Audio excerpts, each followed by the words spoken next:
Sir, you can start. Thank Okay, thank you. Very good evening to you all. And it is such a pleasant coincidence and happy coincidence that on the National Immunization Day of 16th March, we are rolling out this first episode of Immunization Dialogue to be conducted on every third Thursday at 9:30 p.m. And I really like to thank Dr. Sanjay Lalwani, Dr. Sanjay Marathe, and Dr. Rajendra Khadke to shoulder this responsibility of conducting this immunization dialogue every month on third Thursday at 9:30 p.m. Friends, after the launch of expanded program of immunization in 1978, then it becoming UIP, then we had CSSM, Safe Childhood and Safe Motherhood, Child Survival and Safe Motherhood, and Indradhanush, it's 5 phases. Still, we are having nearly 2.7 million children who are having zero dose status. And we are inching forward by all the government programs and public-private partnerships. To address this issue, and it has been found that, and it has been UNICEF that any newer vaccination, it is the private players who take up the new vaccines. And even if on one side, because of all the vaccines, nearly all the necessary vaccine being taken up in UIP schedule and government schedule, we have got very minimum vaccines which could be addressed, but still we should know all the basic knowledge of vaccine immunology and how we have to proceed with whatever different questions which are going to be there. So for this, we have got a galaxy of speakers. In addition to this, we have got the Tejonidhi of vaccinology in India in form of Dr. S.G. Kasi sir, and very able people, Dr. Sanjay Lalwani, Sanjay Marathe, and Rajendra Khadke, to conduct today's program. The program is that initially there will be a lecture of 20 minutes. So by Dr. Rajendra Khadke on basics of vaccine immunology. And there will be a panel discussion which will be moderated by Dr. Sanjay Lalwani. And panelists will be Sanjay Kasi sir, Dr. Sanjay Marathe, and Dr. Rajendra Khadke. After this initial vaccine, general principles of vaccine administration and vaccine schedule will be discussed in the panel discussion. And after the panel discussions, you have to post your all questions in chat box. And we can open the forum also for people to ask their questions. Those who will be joining from YouTube forum, they will have to type it in their chat box or Q&A session. And that will be taken up by our Maha-IP officials, Vice President Dr. Sham Chaudhary, Secretary Dr. Amol Pawar, and Convener Dr. Milind Bharadia. And they will help Dr. Sanjay Lalwani to ask these questions. One more point which will be asked by many people, that how they will get the credit point. For the credit point, those who are on Zoom link or YouTube link, in the chat, you have to put your name, MMC registration number. So full name and MMC registration number has to be put, and your credit point will be by Maha-IP officials or manager. This will be informed to MMC and it will be automatically credited. So do not worry about this. So it gives us immense pleasure to Maha-IP office to declare this and rolling out this first program of immunization dialogue. And I will request Dr. Kasi sir to virtually inaugurate this immunization dialogue and request him to declare this dialogue to be open. Over to Kasi sir.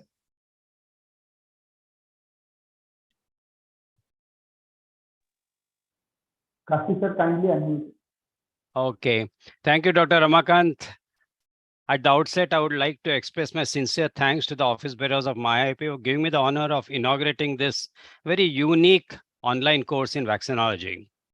We must remember that vaccinology is a very dynamic field. It requires frequent upgrading. And with the recent COVID pandemic, we have seen the newest and latest technologies entering clinical practice. New vaccines are being introduced. Many populations who are not eligible for vaccines are now getting vaccinated. Hence, there's a very real need to be updated. And I think such vaccinology courses will serve that purpose. And in fact, will probably much better than this one-day intensive modules that we have been used to so far. Here, the learning pace can be a little more relaxed and a lot of question answers can be answered and a lot of doubts can be cleared. So my sincere congratulations to all the people who have been responsible for initiating and making this online vaccination course a reality. I declare this course open. Thank you. Now, I will request Dr. Sanjay Lalwani to say a few words, and then I will like to hand it over to Dr. Rajendra Khadke sir to share his screen and start his presentation. So over to you, Sanjay. Are you there? Yeah. Ramakant, thanks for the invite. Bit loudly. Myself, Sanjay Marathe, and Rajendra Khadke. I think we three can assure you, all the members and colleagues from Maharashtra and outside Maharashtra who joined this virtual platform. These 10 sessions spread over March 2023 till December 2023. We will try to simplify the vaccinology for you all. And I can assure you one thing from our side, that whatever discussions and deliberations we have, this will have an immense translational value into your practice of vaccination.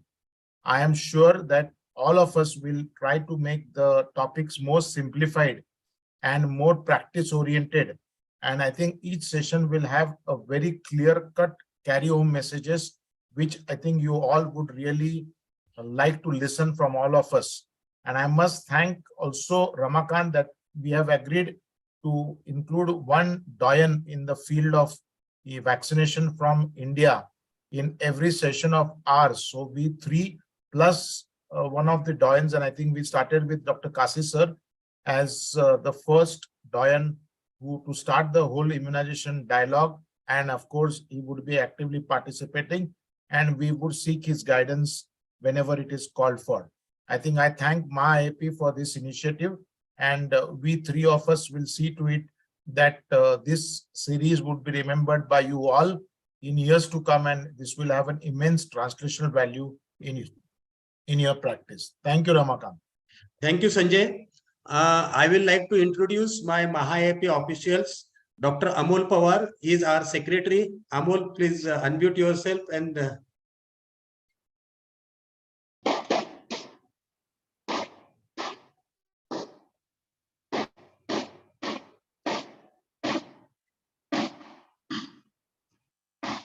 Amol, you are not yes. At the outset, I thank Dr. Sanjay Marathe sir, Sanjay Lalwani sir, and Dr.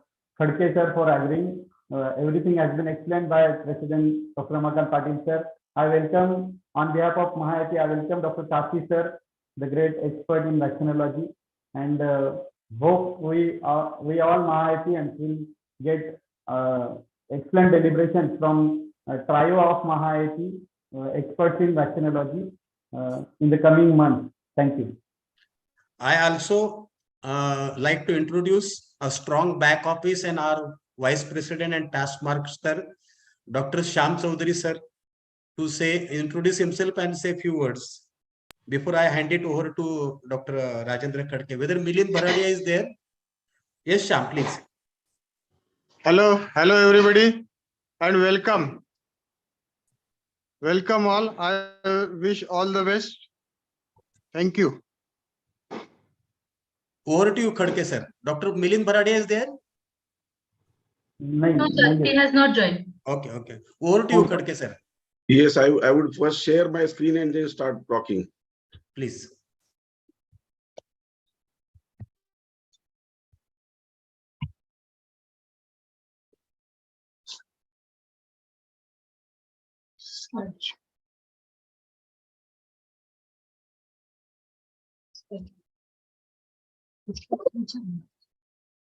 Is my slide visible? No, not yet.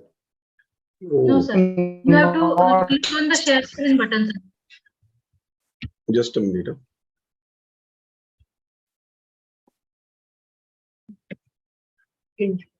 Madam, you can mute all the people except Khadke sir till the Yes, sir. time. Yes, sir. Yeah.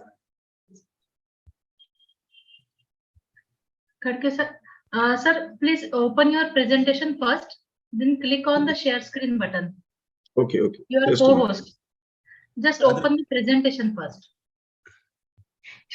You open the presentation, make it full screen and then share the screen. Otherwise slides won't move. Sure.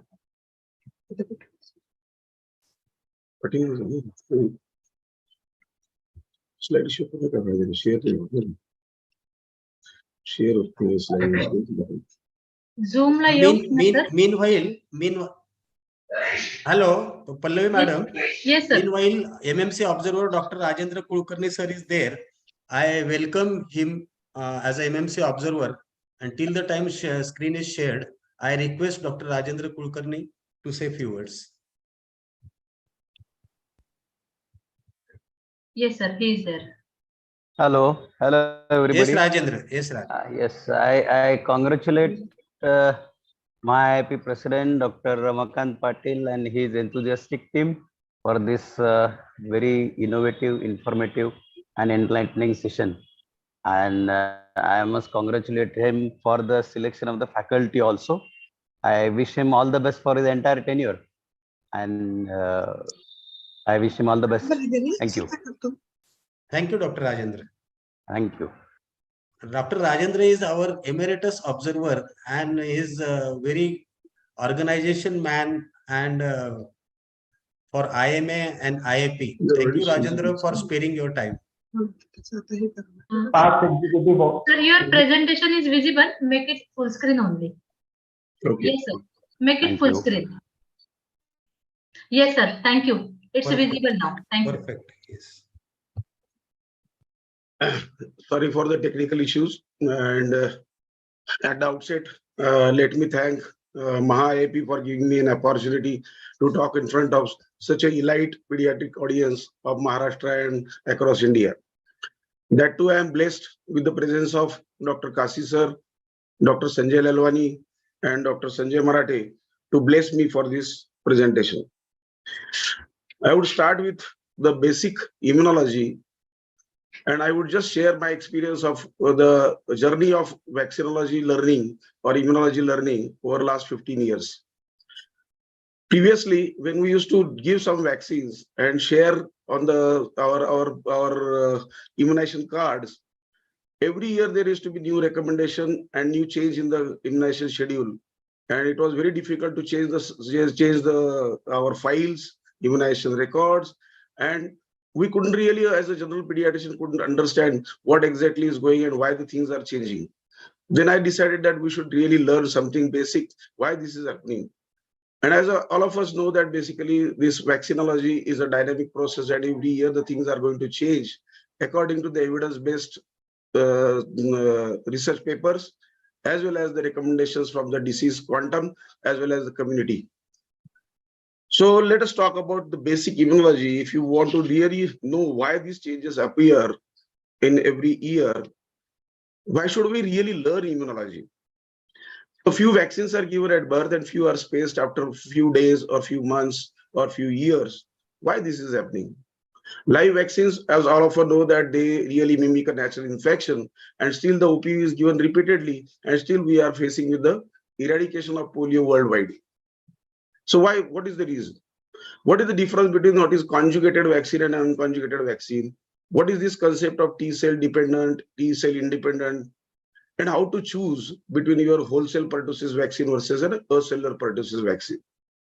And what exactly is on larger scale is necessary is a herd immunity for all these illnesses, so that in community the disease doesn't spread across.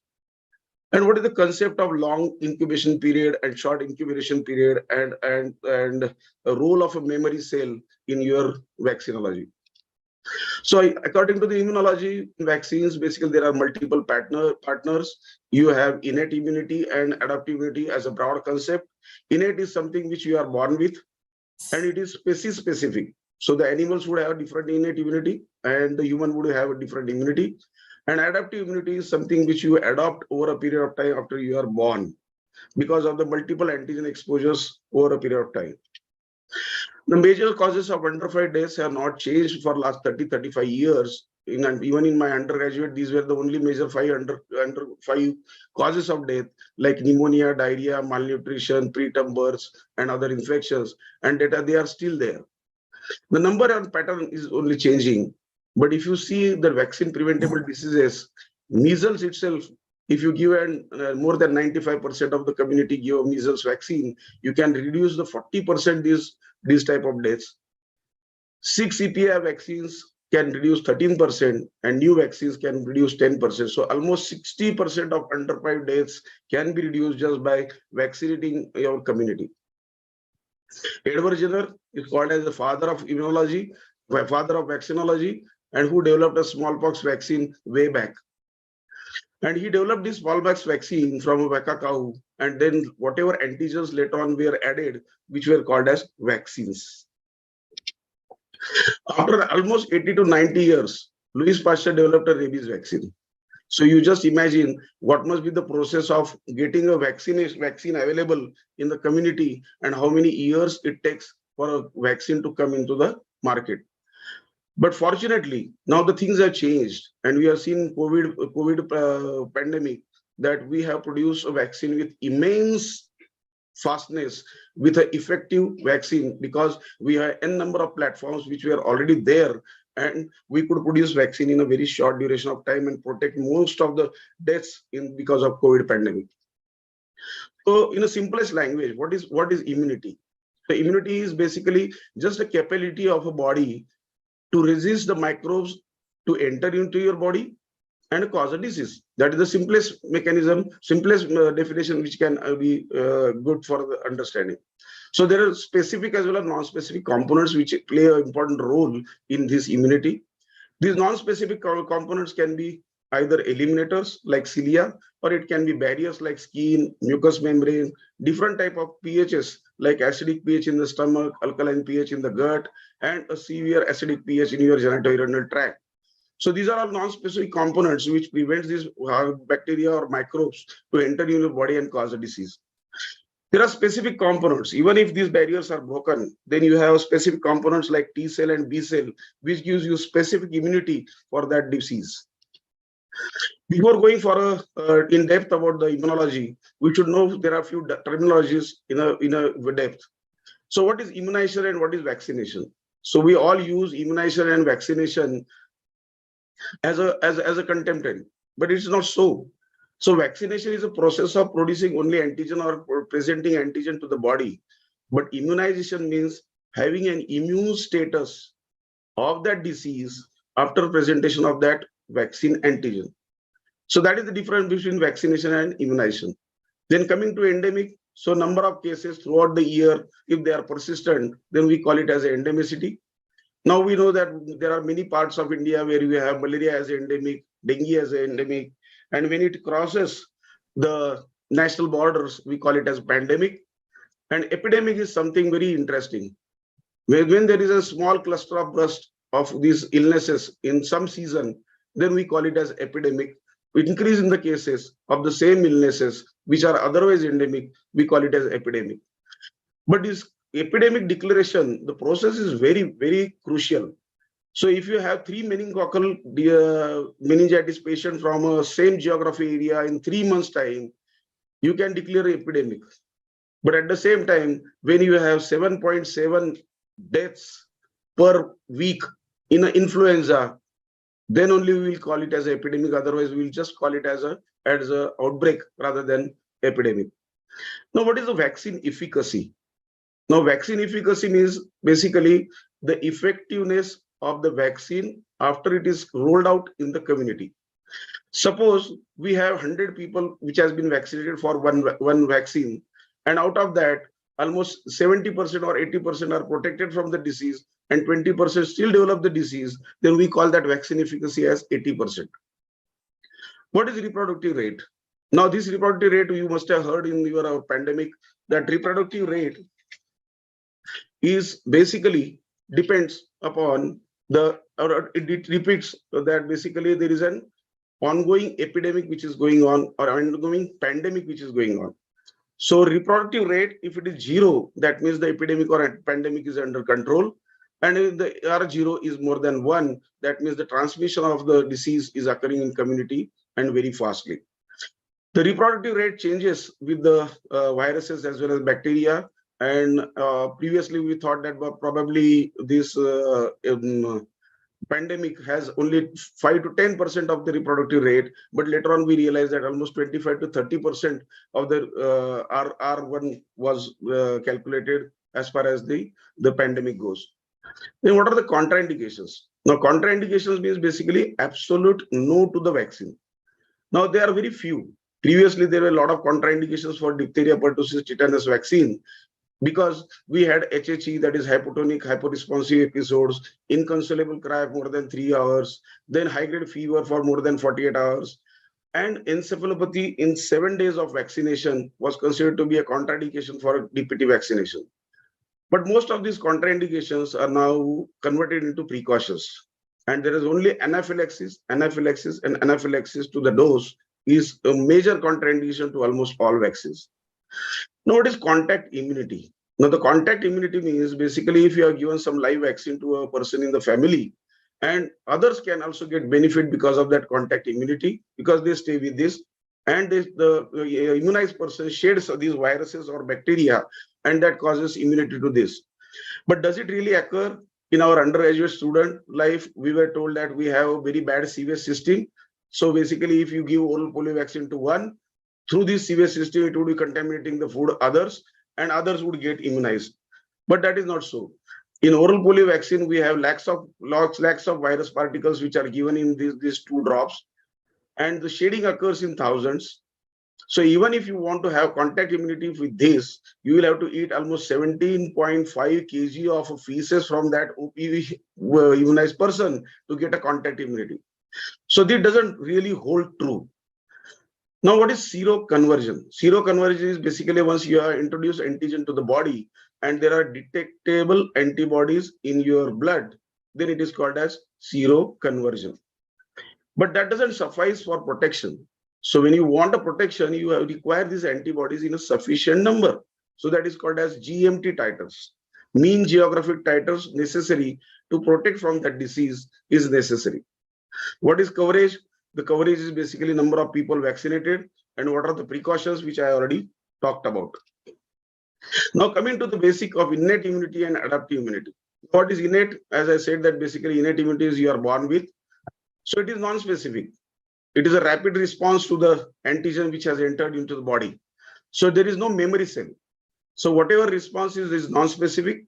It is immediate, rapid response to the antigen, foreign antigen which comes into the contact, but it has no memory and no lasting effect on the body. Adaptive immunity is something which has some lag period, which includes T cell and B cell, and they produce memory cells. So that when a second antigen contact occurs, these memory cells protect you from the disease in the second time. So that is the basic difference between your innate immunity and adaptive immunity. So what are the types? One is adaptive immunity and artificial adaptive immunity. Adaptive immunity can be natural. So adaptation can be from the maternal side. So from maternal side, we get passive immunity. It can be because of infection. Suppose you have a chickenpox today, you will not get chickenpox later on in your life. Infection can prevent you from whole of your life, and you get active natural immunity. But at the same time, there are few illnesses which doesn't give you active natural immunity. As we know that there is a pertussis. Even if you vaccinate, or even if you suffer from a pertussis, and if you are not vaccinated, you can still get pertussis. There is something which is called as artificial immunity, which is by the vaccines, and passive immunity by immunoglobulins, which all of us know. Now, this slide is basically something very, very important, and this slide I try to make it as simple as possible. Please bear with me for 5 minutes. So as I said that there are innate immunity and adaptive immunity, these are the 2 important boxes. Then we have non-specific immunity, that is called as skin, mucous membranes, different pHs, microflora in your gut, you have surface IgM, and you have eliminators like cilia. Let us consider your body as a city which has to be protected from different different foreigners. And this can be protected by your police, your hawaldars, your paramilitary forces, and your military forces. Similarly, all these work together so as to know that what is their interaction in between togetherness. That is why I have prepared this slide on a larger scale rather than breaking it into the smaller pieces. So these barriers, once these barriers are crossed by your antigen, once this barrier is crossed by your antigen, the antigen has only two options. Either it can roam to through your blood circulation or lymphatic circulation and go to the different parts of body, or it can hide in the cell. So whenever we talk about hiding into the cell, we require a cellular immunity to conquer this. So tuberculosis, HIV, we really require, because they hide into your intracellular organisms. So intracellular organisms are taken care of by T cell immunity, while extracellular can be taken care of by your humoral immunity, like antibodies against those pathogens. So bone marrow and thymus, these are the two academies. They produce your immune cells to protect you from different diseases. And from innate immunity and adaptive immunity, there is a bridge between the innate immunity and adaptive immunity, which is called as antigen presenting cells. There are only three antigen presenting cells: dendritic cells, B cells, and macrophages. Now, what is macrophage? The macrophage is only monocyte which has traveled from your circulation and come to your tissues. We call it as a macrophage. So apart from producing bone marrow as immune cells, as B cells, we have bone marrow producing hemopoietic cells also. They also take a part in your protection. Like we have polymorphs. So whenever you have acute infection, polymorphs are going to increase. They have their burner and they kill that bacteria or viruses which come into their contact. So in acute infections, this polymorphocytic reaction is seen. Then you have a second cell, which we call it as basophil in circulation. But once this basophil travel to the tissues, we call it as a mast cell.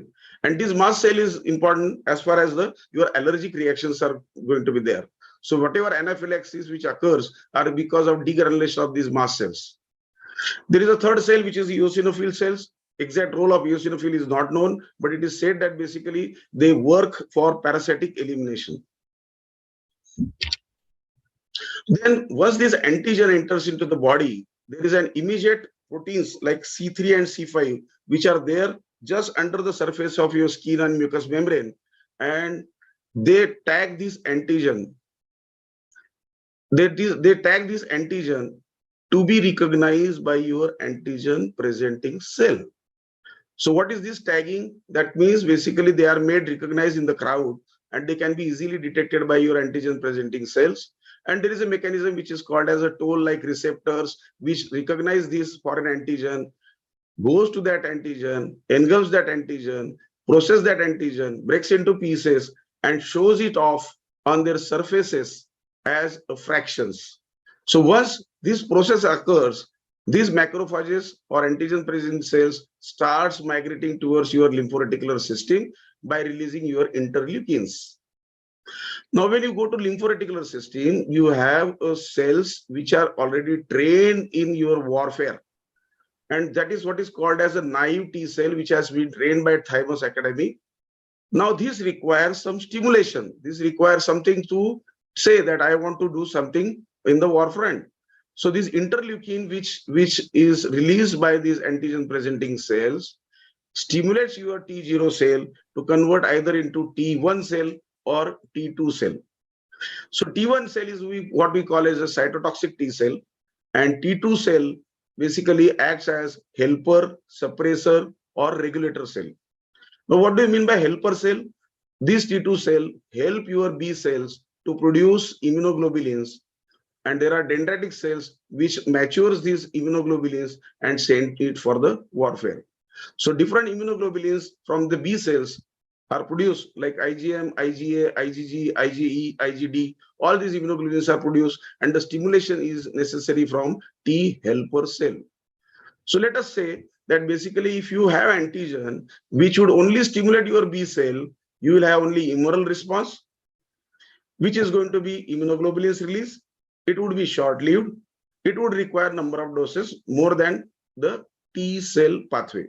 But if you have antigen which has gone through the T cell pathway would have robust response as far as the antibody production, IgM to IgG conversion, as well as production of memory cells, which would give you a protection for second attack of your disease or antigen this thing. I think this is the way I could really simplify this slide, and why the booster doses are necessary in killed vaccines and why the booster doses are not necessary in live vaccine. If you have T-dependent mechanism, you would require less doses. If you have T-independent mechanisms, you would require more doses. So live vaccines are obviously supposed to be better than killed vaccines. Antigen stimulates your T cell dependent response or T cell independent response, which we already talked about. So T dependent response is robust and there is a formation of memory cell. T independent response is short lived, so it requires number of doses in a different fashion. So humoral response is also by there is a primary immune response and there is a secondary immune response. So in primary response there is some lag period, so the antigen enters into the body. So the body requires some time to produce immunoglobulins against that, and it is called as primary immune response. There is a slow rise and a peak and sudden fall, and it is usually a IgM type of response. But if you have secondary attack, then you get a secondary response which is accelerated, and you have conversion of IgM to IgG, and you have long protection. So this is what exactly the primary and secondary response means. Now, what is vaccine? So vaccine is a complex biological preparation that imparts adaptive immunity to you against a particular pathogen where we are using this vaccine. So vaccine is not only antigen. Vaccine contains adjuvants, vaccine contains preservatives, and vaccine also contains a lot of biological waste also. Adjuvants are necessary for killed vaccines, which enhance your immunogenicity and spare your antigens. If you have a good antigen, then you will have a better immunity. That is true. But if you have good adjuvant also, then also we can get a better response. Then we have biological few products which are as a waste products, and for prevention of contamination and transport, the thimerosal and phenoxyethanol is used in different type of vaccines. So the immunological response depends on both antigen as well as adjuvant. Classification of vaccine. This is an old classification: live attenuated vaccine and inactivated vaccines. In live attenuated vaccine or inactivated, what do you really mean by attenuation? So attenuation is basically you pass these bacteria and viruses through the series of cultures so that they lose their pathogenicity but preserve their antigenicity to be recognized by human system. Now, inactivated can be wholesale. So you can inactivate whole bacteria or whole virus, or there can be fractional. So fraction can be protein based or it can be polysaccharide based. Now, protein antigens are very well recognized below 1 year of age, while polysaccharide antigens are not recognized by your immune system up to 2 years of age. So there are few illnesses which are caused by toxins. So tetanus toxin, diphtheria toxin, they cause illness. So what you require is only toxide for the preparation for those illnesses. There are subunit vaccines. Why subunit vaccines? Because hepatitis B, even typhoid, they have flagellar antigen or they have surface antigen. And if you produce something against this antigen, probably you will get a response and protection. So you have subunit vaccine. So what is pure conjugate and pure polysaccharide vaccine and unconjugate vaccine or a conjugate vaccine? So this polysaccharide base, so there are few bacteria like H. influenzae, then pneumococcal, meningococcal, which has a polysaccharide capsule. And this cannot be recognized by your body up to the age of 2 years. So what scientists did that basically they just conjugated some protein like tetanus toxin, diphtheria toxin, CRM protein, so that this protein is attached to this polysaccharide based vaccine and which is recognized below 1 year of age. Why do we really want to do this? Because we really want to do this because the illness caused by H. influenzae, pneumococcal, meningococcal is very high in infancy and it has high mortality and morbidity. So these all vaccines which are produced are called as conjugate vaccines. Now you have different platforms. We have genetic vaccines, we have chimeric vaccines, and that's the reason why we could produce a lot of COVID vaccines in a very short duration of time. Dendritic cells, they are abundant in the skin as well as lymph node, and they play a very important role as antigen presenting cell. How vaccine works: infection occurs, there are pre-committed B lymphocytes which convert themselves into plasma cell and produce IgM, IgG or IgE or immunoglobulins, and they act for the protection. Limitations, definitely there are limitations to the vaccination early in early life because of maternal antibodies. Similarly, we have immune response which is immature in first 6 months of life. That is also a reason why we require repeated doses. Then we know that basically polysaccharides cannot be recognized till the age of 2 years.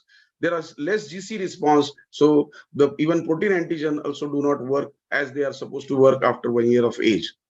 So implications are early life immaturity limit the induction and persistence of long-lived plasma cells. Hence, more number of priming doses in the schedule before the 6 months of age are necessary whenever we are giving vaccines. In extrafollicular reaction, it is only plasma cell and immunoglobulin after the stimulation of pre-committed B cells. In follicular reaction, there are three things which are occurring. One is a polyclonal expansion of this antigen. Secondly, there is a switch of class from IgM to IgG, and there is a formation of memory cells, which is very important as far as the second attack of antigen in the body. So live vaccines, they really mimic natural infections. So once they go into the body, they have multiple areas or foci or lymphoreticular foci to get stimulated, and they have a robust response. So they have T as well as B cell response. So they are better than your killed vaccines. They really do not require adjuvants, and the routes with which we can really administer them is per oral polio vaccine, rotavirus vaccine, then subcutaneously MMR vaccine or intranasal flu vaccines can be given, but it cannot be given in pregnancy as well as it cannot be given in immunocompromised children. Killed vaccines, they require adjuvant, produce effect and protection. They have antigen sparing effect because of adjuvants, and they go to the regional lymph nodes, and the response is limited. So whenever we are using killed vaccines, we require number of doses to be increased. But at the same time, this killed vaccine can be given in immunocompromised as well as pregnancy. But we really can't assure what the protection we will get after giving killed vaccines in immunocompromised children. So why we do really require adjuvants? We require adjuvants to enhance the immunity, sparing of antigen, higher antibody titers, and improve your immune memory. Antigen sparing effect is there, and cross reactivity of immunity. That means suppose antigen doesn't have that serotype, and your adjuvant can help you to cover the other serotype also. That is what is called as cross reactive immunity, and which is used in some pneumococcal vaccines. To overcome the weakened immunity in elderly, where there is an immunosenescence and immunocompromised individual, and the cell-mediated immunity, where tuberculosis and HIV plays a very important role, and you require intracellular pathogen to be killed. Last slide of herd effect. What I can tell you simplified in herd effect is protection of unimmunized person because of immunization of people around him is called as herd effect. That means if there are, but this herd effect depends upon different types of antigens. Suppose if you have measles, you require really 95% of the individuals around you to be given vaccine to protect other 5%. So this herd effect means basically that is the reason why we require to know different antigens to have what herd effect we will get after how many people to be vaccinated. And there is a debate about the COVID, whether we are really reached herd effect or not, we really do not know. So why boosters are necessary? I think I have told you clearly. T-dependent and T-independent response, I have said. Just word about short incubation period and a long incubation period. Now we know that we have conjugate vaccines which are very effective in protecting your pneumococcal disease, H. influenzae, meningococcal disease. Then still why we really require more doses.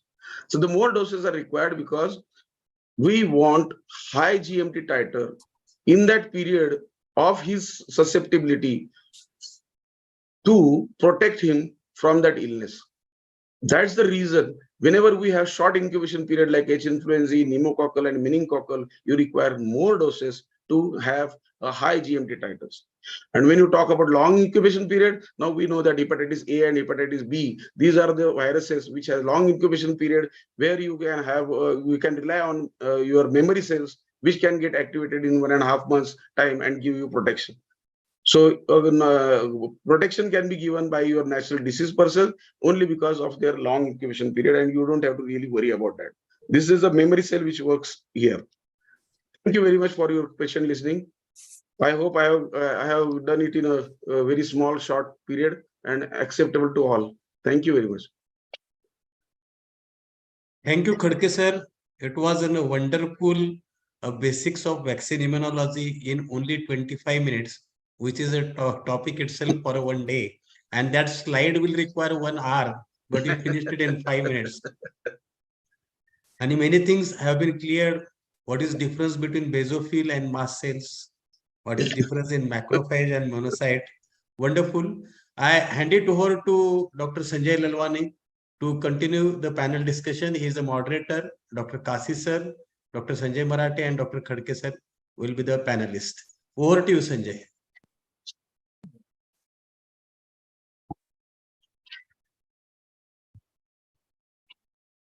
So I think you are seeing the screen. Yes, sir. Yes, yes, very much visible, and your voice is also loud and clear. Yeah. So I think Dr. Kasi sir, Sanjay, and Rajendra, I've just drafted few questions to take this debate. And at the end of each questions, I think there would be a clear-cut message given to all the colleagues who have joined this Zoom link. This, I think, have been taken a common scenario which we encountered in our day-to-day practice. So I have just shortlisted 30-35 odd questions. And at the end of this, I'm sure there will be a lot of questions asked by the colleagues. So we would like to clarify them. So Dr. Kasi, I think we start from you. What is the latest vaccination schedule by the IAP which a pediatrician should follow? A take on that, and I think a few emphasis on few of those. Yeah, so you can take it.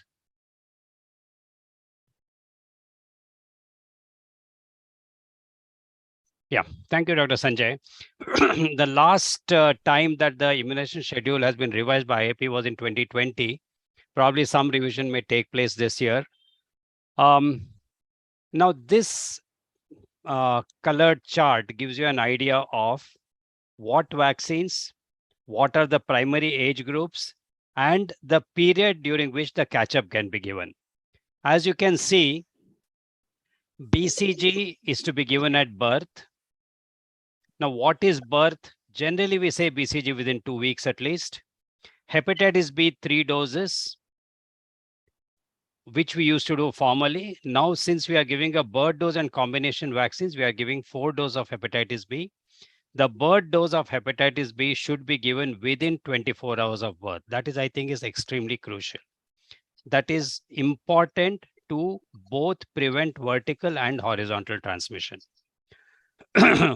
A bird dose of oral polio is given mainly to prime the immune system because seroconversion following the 0 OPV may be as low as 18% in our country and a maximum of around 32%, not more than that. So this is basically to prime so that when you give this birth OPV, your subsequent antibody responses to both OPV and IPV is superior than those who have not received the bird dose of OPV. DPT is given at 6, 10, and 14 weeks with a booster at 16 to 18 months and a second booster between 4 to 6 years. Hib follows the same schedule with a booster, but no booster at 4 to 6 years. You don't have to give a second booster of Hib. Pneumococcal also we follow the same schedule, 3 doses plus 1 booster sometime between 12 and 18 months. There's no need for a booster after that. Rota, we all know 3 doses. We still, ACVIP still recommends following the time schedules and that age restrictions for rotavirus.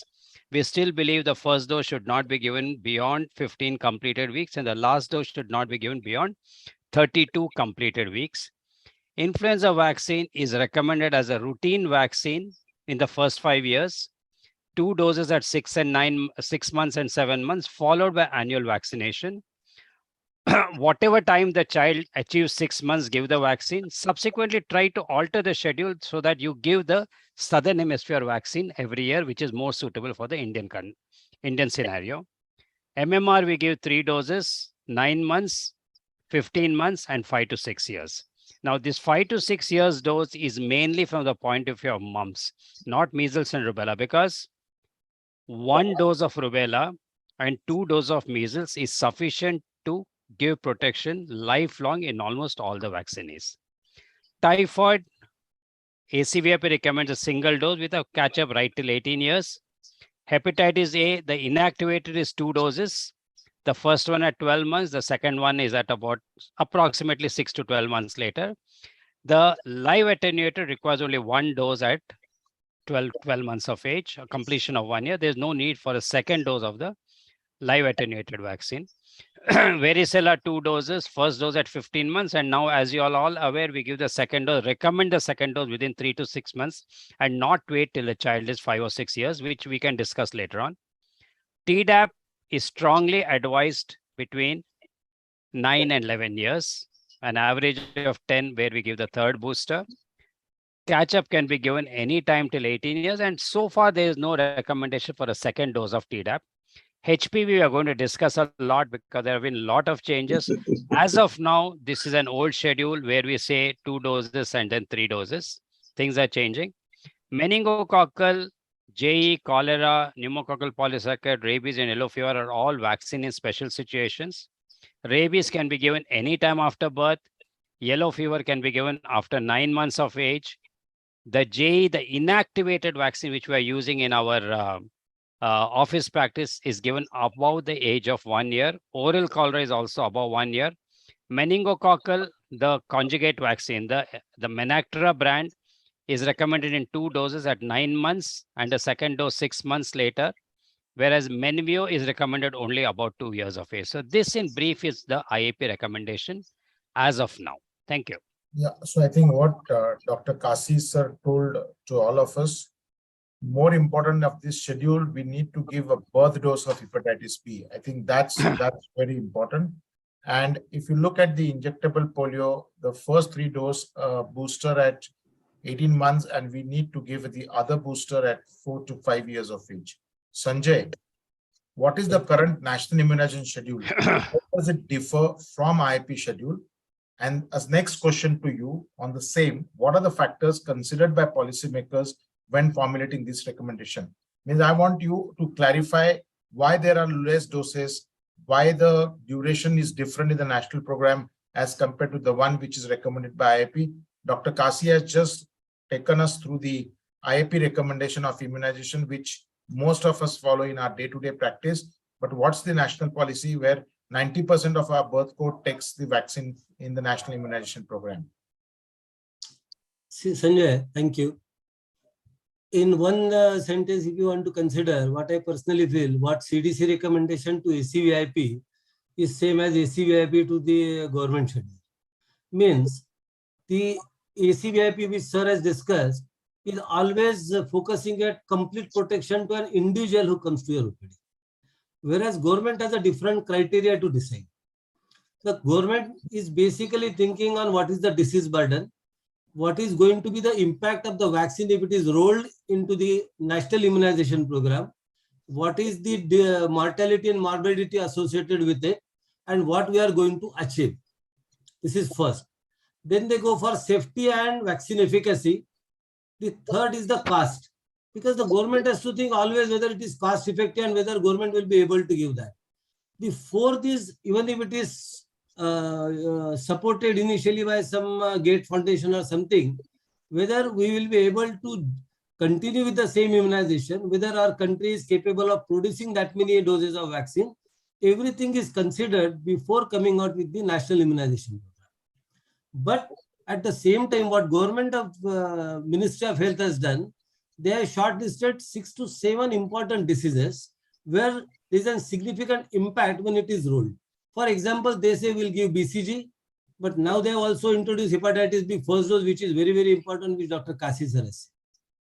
Then 6 and 14 weeks, what they have seen, we, in our ACVIP, we give 3 doses of IPV for a total protection, whereas the risk mitigation strategy, they have started with 2 fractional doses at 6 weeks and 14 weeks.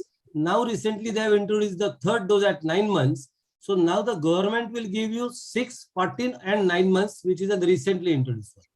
There, in many states, they have already introduced Rota.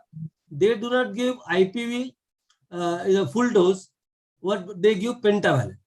So they are trying to cover DPT, hepatitis B and HIP. These are also fine. Now in few states, they have introduced 2+1 schedule of pneumococcal vaccine. Instead of giving 3+1, which is considered to be the ideal, but then government will see what is the overall impact in reducing the pneumonia cases rather than giving you the total protection at an individual level. So 2+1 is considered as quite good in having a good impact in the community. So Government of India schedule or the National Immunization Schedule will have 3-dose PCV. First is given at 6 weeks, second at 14 weeks, and third is given at 9 months. Now they have given, instead of MMR, they do not feel that the mumps is required. They say MR because measles and rubella, these 2 doses can give almost near 100% protection against these 2 diseases, which has got significant impact in the society. So rubella and measles, they are giving at 9 months, and second dose they are giving at 15 to 16 months. They are not giving at 5 years the third dose, which is basically all of us are giving for the secondary vaccine failure of the mumps. Then DPT, we are giving IPV at 16 to 18 months as a first booster. Here, the National Immunization Schedule does not have that IPV at 18 months, neither they have included IPV at 5 years. The vaccines which they have recently introduced at 10 years, before I complete this, at 10 years, we strongly recommend Tdap, whereas they are giving TD, and in pregnant mothers, they are giving TD, TD, and TD. But recently, in some states, they have introduced Tdap, as WHO has also strongly recommended. They have introduced JE vaccination because they have got a live attenuated JE vaccine. The first dose is given at 9 months and second dose is given at 15 to 18 months. Rotacil in few states, they have introduced 3 doses, 6, 10, 14. So if you will see overall, with the diseases which they have not covered, having less mortality, like typhoid, they have not included. They have not included typhoid. Then they have not included the boosters at the IPV at 18 months and 5 years. They have not included Tdap, but they have included TD at 10 years. So this is the basic difference between a National Immunization Schedule and our ACVIP, because their criteria to introduce the vaccine is different. Yeah, I think so. What Sanjay has told, the difference between the national program and the IAP, ACVIP recommendation is most of the babies now getting born in our practice are taking the birth dose, the 6 weeks, the 10 weeks, and the 14 weeks in the government setup, and they usually land up at 6 months. So the difference is we have a fractional dose of IPV in government sector, and we give the whole full dose in our private practice. Pneumococcal, we do 3+1. What is followed in the national program is 2+1. The national program allows rotavirus vaccine to be given till the age of 1 year.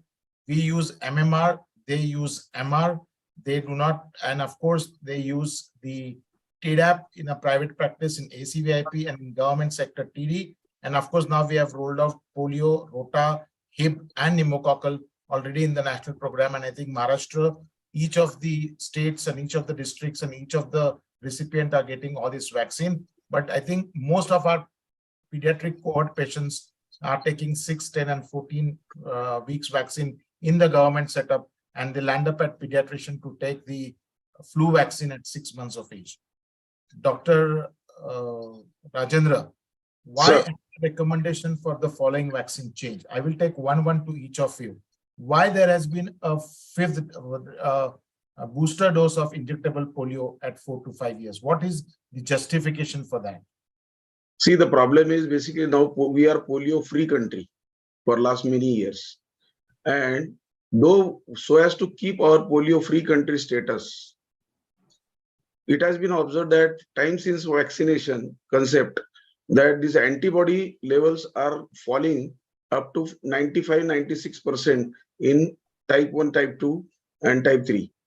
So basically, if we have winning effect of these antibodies in polio, we don't want wild virus to again come back and give us a problem. So as to boost this response, we are introducing a second dose of IPV at 4.5 years to 5 years. Dr. Kasi sir, you want to add anything into it? Thank you. See, basically, the second booster of IPV at 4 to 6 years has been recommended from the point of view of maintaining much higher antibody titers, which are much lower when you don't give the second booster at 4 to 6 years. Now, we must remember that as far as polio vaccination is concerned, there are two issues. One is seroconversion, and the second is antibody titers. As far as polio seroconversion is concerned, anyone who has seroconverted at any time is protected lifelong against paralytic polio. And 2 or 3 doses are sufficient. ID or intramuscular is sufficient to convert almost 100% of the vaccinees. But antibody titers are important because when you have very high levels of IgG in your blood, it can transudate through the blood vessels into the intestinal and pharyngeal mucosa and also augment the mucosal immunity. There is definite data studies which have shown that there's an inverse relationship between the antibody titers in the blood and the amount of poliovirus that is excreted through the intestines following a oral polio challenge. Taking this into consideration, the ACVIP and the CDC recommend a additional booster at 4 to 6 years. But if the main aim of your program is only to prevent paralytic polio, then probably the second dose is not necessary. And that's the reason why the NIP does not consider second dose of second booster at 4 to 6 years. So I think a clear message from Dr. Kasi, and I think a take-home message for all practicing pediatrician. Sanjay, please be loud. Sanjay, please be loud. The carry-home message to all the pediatricians is that if you're not inoculating with the dose of injectable polio at 4 to 6 years, please do start inoculating each and every child which you come across in practice. Sanjay, Marathe, I just little bit of mistake here. Why second dose of chickenpox is given at 3 months after the 15 months of age? And what was the logic behind this recommendation? Sanjay, very interesting question. See, a chickenpox, which is a live vaccine, and most of the live vaccines will have some primary vaccine failure. So if we give chickenpox with the best of the chickenpox vaccine, the vaccine efficacy is around 80 to 85%. So every time there is 15% of the primary vaccine failure. And as we have seen, these 15%, they are always at the risk of developing breakthrough varicella. And the incidence of breakthrough varicella is approximately 1% per year. And as initially the chickenpox second dose was given at 4 to 5 years, the person who has received one dose is at risk for almost for 3 to 4 years to get breakthrough varicella, and which is basically going to cause a milder disease, but has a potential to cause outbreak also, especially risk to the immunocompromised person. Secondly, if you get a breakthrough varicella, the parents will have no faith in this vaccine immunization schedule. The third thing which has occurred in our country, that the kids are going to the school too early. So they are exposed to this chickenpox virus quite early as compared to the Western world, where they are exposed quite late. And the studies have seen, if the chickenpox vaccine is given 3 to 6 months apart and a vaccine which is given at 15 months and 5 years, there is no significant difference in the GMT titers. Though the GMT titers are slightly more, but then it is not important as far as the protection is concerned. Secondly, there was slight difference in the CMI, but then it was not affecting as far as the protection is concerned. So what we are achieving by giving 2 doses 3 to 6 months apart is, one, almost there is no breakthrough varicella infection, which is reduced to almost 3.3%. Secondly, the protection offered against the general chickenpox as well as against the complications of chickenpox is nearly 100%. And the chances of dropout, because many patients may not come at 5 years. So we are achieving almost everything by giving these 2 doses 3 to 6 months apart. So this recent recommendation in ACVIP to give chickenpox at 16 months, 1 month after the MMR vaccine, and second dose after 3 to 6 months is, I think, quite justified in our country. And that is the reason why the chickenpox is given at 3 to 6 months apart, and not the second dose is given at 4 to 5 years as it is given in the Western world along with MMR. So Can I think just it's make a comment? Sure, sir, sure. To put it very simply, if it's a primary vaccine failure, you have to give the second dose very early. If it's a waning immunity, you have to give it much later on. There is adequate data to show that failure or breakthrough varicella occurs because of primary vaccine failure and not due to waning immunity. A 14-year follow-up showed that the maximum incidence of breakthrough varicella is in the first 4 to 5 years. Following that, it becomes very less.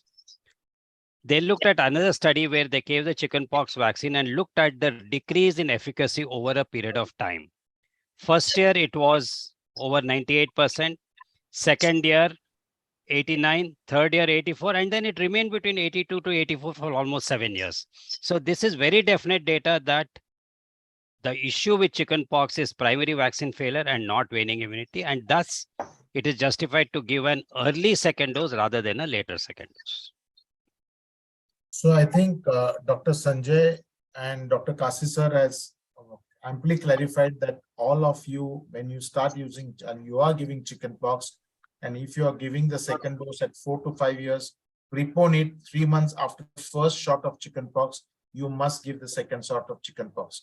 Rajendra, the next Sir. questions for you. Initially, when we started using the HPV vaccine, we were giving 3 doses, 026 or 016. Now, why the recommendations have come to only 2 shots, especially between the age group of 9 to 14 years? See, this recommendation is from SAGE committee as well as WHO. And it has been found that basically, if you give HPV vaccine between 9 to 15 years of age, the antibody titers and the protection is achieved as good as 3 doses given in this age group. Still, in India, DCG has not approved with these 2 doses of 9 to 14 years. It is still 3 doses in India, 9 to 14 years. And now we are getting we can give it to males also. But for males also after 15 years, it is not approved in India. So shortly we are going to come in National Immunization Schedule a single dose of HPV vaccine, and that would be for mass vaccination. So I think there is a lot of debate on this, but 2 doses, 9 to 15 years is a logic. There is because there is no change as far as the antibody titers which are or whatever the protection which is occurs because of HPV. I think so. We have shifted from 3 doses of HPV to 2 doses between the age group of 9 to 14 years. Sanjay Marathe. Yeah. The National Immunization Program now actually when it started using the injectable polio, we're using fractional dose at 6 weeks and 14 weeks instead of full dose. Was this decision taken because of shortage or the less supply of the IPV vaccine? And do you think so that these recommendations are likely to change? Because most of us are using the injectable polio in our private practice, not the fractional dose. See, Sanjay, we have to understand what happened after 2016 when we entered into an endgame polio program. Yeah. Almost there was an acute shortage of polio everywhere in this world. So as a risk mitigation strategy, the best one which was available after this Bangladesh and Dhaka study and Ghana study, what 2 fractional doses were giving seroconversion to the tune of say 89% or 88%, but sensitization to the tune of almost 100%. Because of the acute shortage, this was the best one which is available, and just to give sensitization and some protection in case the individual is exposed to the wild polio virus, then he has got sufficient immunity to react to that and he will be protected to some extent, and then will get some time to take care of this outbreak or something. So to begin with, it was a risk mitigation strategy. But now with the availability of IPV, even the government has understood with an excellent study from Dhaka. The Dhaka study, what they have done, they have made 3 groups, 6 weeks and 9 months, 14 weeks and 9 months, and 6 weeks and 14 weeks. And WHO SAGE committee has clearly said, if the seroconversion is above 90%, then it is considered as effective. We have already seen the 6 and 14 schedule has not given us up to 90% protection, but to our surprise, 6 and 9 months and 14 and 9 months, they have given 92 to 95%. So both the schedule, if you have a better spacing between two doses, which is already known to us, the seroconversion or immune response is excellent. But the government of India what they have decided, the 6 and 14 is already being there in our immunization program. Why to disturb this? They have introduced the third dose at 9 months. So now with the 6, 14 and 9 months, the seroconversion is almost 95 to 100%. The additional advantage of this not cutting either 6 and 9 months or 14 and 9 months, in case somebody has not come at 6 weeks and has not received the fractional doses, still he can give at 14 weeks and 9 months, or somebody has received the vaccine at 6 weeks and did not come for 14 weeks, still he has a chance to get it at 9 months. So these 3 doses, which gives you almost seroprotection to the tune of 95 to 100%, as Dr. Kasi sir has rightly said, the 3 doses of this fractional doses is enough to protect you lifelong against a paralytic polio. But the only risk with this, that what we give 3 full doses of IPV gives you protection right up to 9 months also, or even after that. So it is slightly inferior to the 3 full doses of IPV, which we have suggested in our ACVIP. But then I think this is at the national level with limited stocks of IVP. This is also very good intervention at 3rd dose at 9 months. I think Sanjay has clarified. I think we are giving fractional dose, but I'm sure with ease of availability of IPV, we will see a near future changing strategies from a fractional dose to a full dose IPV, or even a part of combo vaccine going in the national program, because logistically it becomes much easier to give it at the injectable than at the fractional dose. Kasi sir, the next question for you to be more simplified. Why are multiple doses recommended for some vaccines, but other requires only a single dose? Okay. Now, basically, most of the live vaccines require 1 or 2 doses. The second dose is given generally to take care of primary vaccine failure or sometimes for programmatic reasons where the first dose has been missed, the second dose will make up for it. So generally live vaccines, 1 dose may be sufficient. On the other hand, killed vaccines generally are less immunogenic. I will not go into the immunology of that because it has already been explained. Killed vaccines are less immunogenic, so you require more number of doses to attain sufficient antibody concentrations to last at least till the time for the first booster comes. The second issue is maternal antibodies. We now start the vaccine for epidemiological reasons. We start the primary schedule at 6 weeks. There is always an influence till almost 6 months of maternal antibodies, even against inactivated vaccines. And hence, the earlier you start, the more number of doses of killed vaccine is necessary. Like for example, DPT or PCV, if you start between 6 weeks and 6 months, you require 3 doses. 6 months to 1 year, you require 2 doses. 1 to 2 years, you require 2, and beyond 2 years, only 1 dose. So these are the reasons why multiple doses for some vaccines and 1 or at the most 2 doses for some of the live vaccines. I think that's clear from Dr. Kasi sir. I think Dr. Khadke, you have already talked about Rajendra, but Yes. once more, what is the difference between vaccine efficacy, vaccine effectiveness, and a seroconversion? Seroconversion is only just detectable antibodies in your serum, but that doesn't assure you that you are protected from the disease, because you require an adequate amount of GMT titers to mitigate the disease part of it. So seroconversion is just detectable antibodies and doesn't assure you about the protection. Efficacy means basically, if we are given 100 people vaccine, and out of that 20% people get the disease still after giving vaccination, that means that vaccine has a 80% efficacy. But effectiveness or efficacy is basically in a standard programmatic method. While effectiveness means once this is rolled in community, how many people are really protected? That is what is called as effectiveness. So efficacy depends upon your antigen, your adjuvant, your cold chain.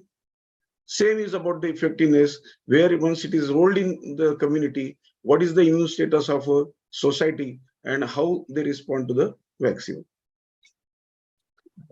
Just a little clarification. Sure.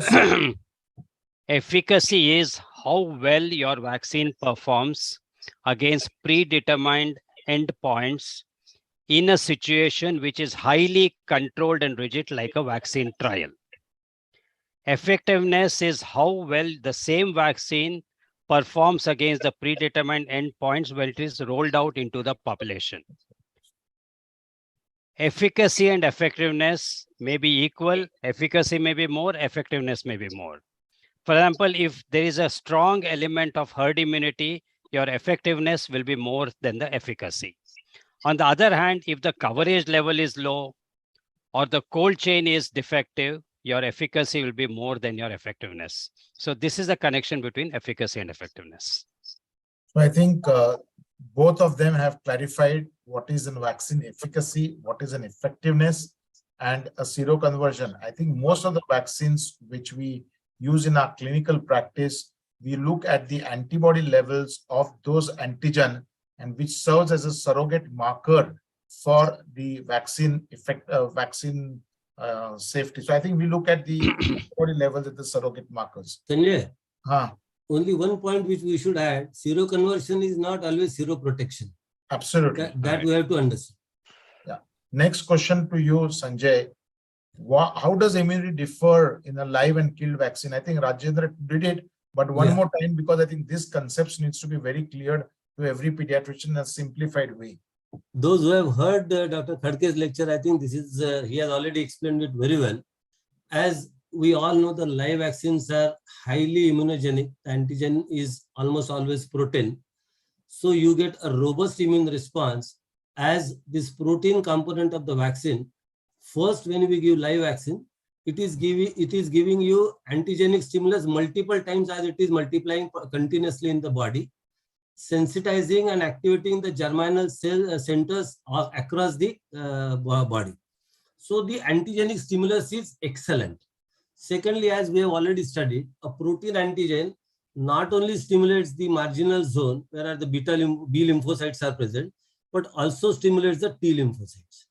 And T helper cells are required to activate B lymphocytes. And what we get is a clonal proliferation, affinity maturation, and antibody switch. These three things are so important, in short, to understand for all of us, that we get robust antibodies, we get quality antibodies, and you get antibodies in sufficient quantity. Here always will get a memory cell formation. So it will always protect you if the person is exposed to the vaccine, person is exposed to the disease subsequently. This is one. Secondly, as far as the killed vaccines are concerned, there are different types of killed vaccines. May not be as good as the live vaccine, this antigenic stimulus. Once it is given, it goes only to the regional lymph node, and few germinal centers are activated. So you require more and more doses to achieve that adequate antibody titers, and therefore we have seen more number of doses are required in killed vaccine. If it's a polysaccharide type of vaccine, then it only stimulates the marginal zone, and you get only response which is inadequate without a memory cell formation, as we have seen in a typhoid polysaccharide vaccine. But as soon as you have made it, if you compare with any live vaccine, which is basically a protein vaccine, where many times you get a lifelong protection, whereas in a killed vaccine, you need to have more boosters to maintain that level. As Rajendra Khadke, he has already explained, a disease with the short incubation period, you require boosters to maintain the high levels, which is usually seen in PCV vaccine or HIV vaccine, whereas in a live vaccine like measles, rubella, even one dose is sufficient. If you take care of the primary vaccine failure or 2 second dose, then almost it gives you a lifelong protection. So this is a basic difference. Whereas in live vaccine, you get very good cell-mediated immunity as well as an humoral immunity, and which is a long-lasting. Whereas in a killed vaccine, it depends upon the type of antigen. Many times you require a good adjuvant to have a better immune responses. I think Sanjay has clarified it. Dr. Kasi, the next question for you in a simplified way. I think we have been using a lot of conjugate polysaccharide vaccine. So just what is this T-cell independent and T-cell dependent response? I think a simple clarification for the audience at large. A polysaccharide vaccine is a T cell independent antigen. That means it can elicit an immune response without help from the T cells, mediated only by the B cells. But this comes at a cost. What you're getting is IgM type of antibodies, low levels of antibodies, low avidity, poor quality of antibodies which also last for a much shorter period of time. Most important, there is no booster response with a B cell response. There is no induction of herd immunity. And because the marginal zones in the spleen and the lymph nodes are not formed till 2 years of age, a polysaccharide vaccine will not be effective in the vast majority of cases before the age of 2 years. Contrast to that, if you take a conjugate vaccine, whereby this polysaccharide is tagged on to a protein antigen, it tricks the body's immune system into believing that it is actually a protein antigen. So you get a T cell dependent in response, you get high levels of IgG antibodies, high avidity, induction of humoral immunity, a good immune response, and it can be used anytime above the age of 6 months. Basically, conjugation renders you get a far superior vaccine, which can be used at a much younger age. This, in short, is the differences between a conjugate and a pure polysaccharide vaccine. Yeah, I think that's clarified from Dr. Karthik Khadke. I think I'm just taking one more question, Rajendra, for audience at large. You have already done is, what are the vaccine adjuvants and what is their use? 4 or 5 specific uses why adjuvant is added to a vaccine. See, basically, as we do a conjugation for polysaccharide vaccines, for killed vaccines to be more effective and antigen sparing, we require some adjuvant to have local reaction and recruit more and more antigen presenting cells like dendritic cells. So when we want to recruit more and more antigen presenting cells and have a good immune response, you require some adjuvants. And most of the vaccines, they have aluminum hydroxide as an adjuvant, which has a local reaction, warmth, and some pain. But at the same time, now there are different adjuvants which are there in pipeline, like total TLR, that is told like receptor adjuvants are there. 1018 is coming as an adjuvant. Then aluminum phosphate is coming as an adjuvant. So there are a number of adjuvants which are in pipeline, which are going to be more safe and going to be more effective for expressing these inactivated vaccines and giving a good response. Yeah, I think, Sanjay, one question for pediatrician is, most of them, vaccination forms a key part of their practice. And someday or the other, they will encounter some adverse events during the immunization. So for a pediatrician at large, what do you mean by a terminology of AEFI? And if a pediatrician encounters an AEFI, what should be his step in simplified way? I think AEFI means adverse episode following immunization. Then this could be mild, moderate, severe, or serious. Now, as we have seen, any untoward effect, which side effect which has been seen after the immunization should be considered as AEFI unless proved otherwise. Most of the time, there may not be any causal correlationship established, but as an responsible doctor, whenever patient comes or in your own OPD, you get AFI, you must first counsel the parents, explain them, okay, if it's a mild or moderate, normally like after giving a DPT vaccine, you get a pain, redness, fever. These are all expected AFI, which does not require any reporting, and you can explain when you give the vaccine to the patient. So they know in advance that this kind of reactions are expected with this vaccine. We are not bothered about it. Some reactions might be severe, but not serious. The severe, like a severe swelling and redness and painful lesion after the DPT, could be severe. The child is uncomfortable, the parents are uncomfortable, but then you can manage it with some treatment where you may not report it to any authority. Any serious AFI, where either the death has occurred or severe morbidity has occurred, or there is some problem in the community and patients have rushed to your hospital after taking the vaccine, suddenly patient has collapsed, or an anaphylactic reaction, which is very, very common. The AEFI, the first thing what I will suggest, that the management of the anaphylaxis is very important. Then comes the reporting. Whatever vaccine you have given, first you manage anaphylaxis. Secondly, you keep the vaccine, the vial, the diluent, the syringe, the cover, everything in a plastic bag, seal it. Then you have to inform. If you are practicing at PSC, you have to inform the medical officer in the PSC. If you are in the urban place, then you have to inform the medical officer immunization at the district level.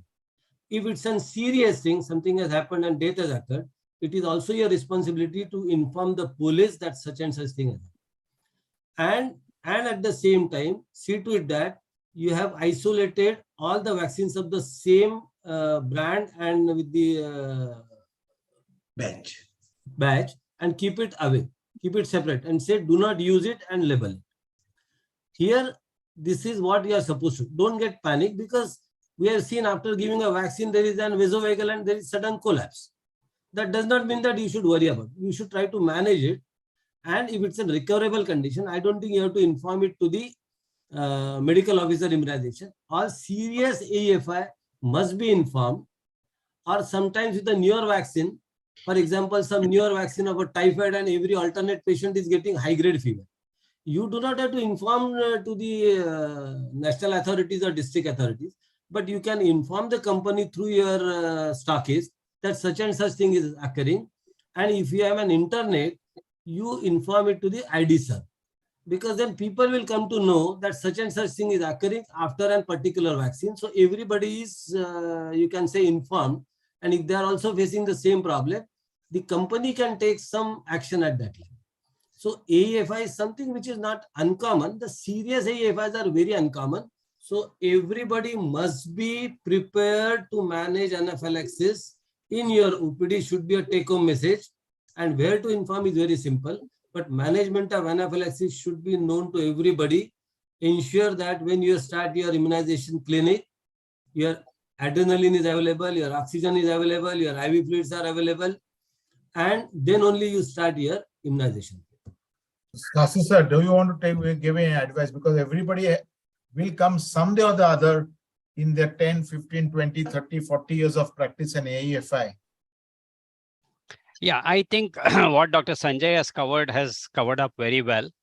We must remember that we have to be ready for an AEFI. Once you encounter an AEFI, you have to know which are the AEFIs that you have to report. Now, if it is death, should be reported within 24 hours. Whom will you report to? If you're in office practice, you either report it to the district immunization officer, or better still, as Dr. Sanjay said, report it to IDServe. Once you give the data to the IDServe, you can rest, and then they will, IDServe, IAP will do the rest of the job. So a CRF or a case reporting form has to be filled, where you will get details of the vaccine, the place what was given, and the event. All these details will be mentioned. We must remember that as practitioners, our job is to report, cooperate with the authorities, but establishment of causality is not our job. For that, there are set protocols, state AFI teams which will establish causality. So report and cooperate. That's it. And stick to IDServe. If you do not want to go to the district immunization officer, all those hassles, report it online to IDServe and the ball will start rolling. I think this is what I want to add to what Dr. Sanjay said. Dr. Rajendra, you want to add something?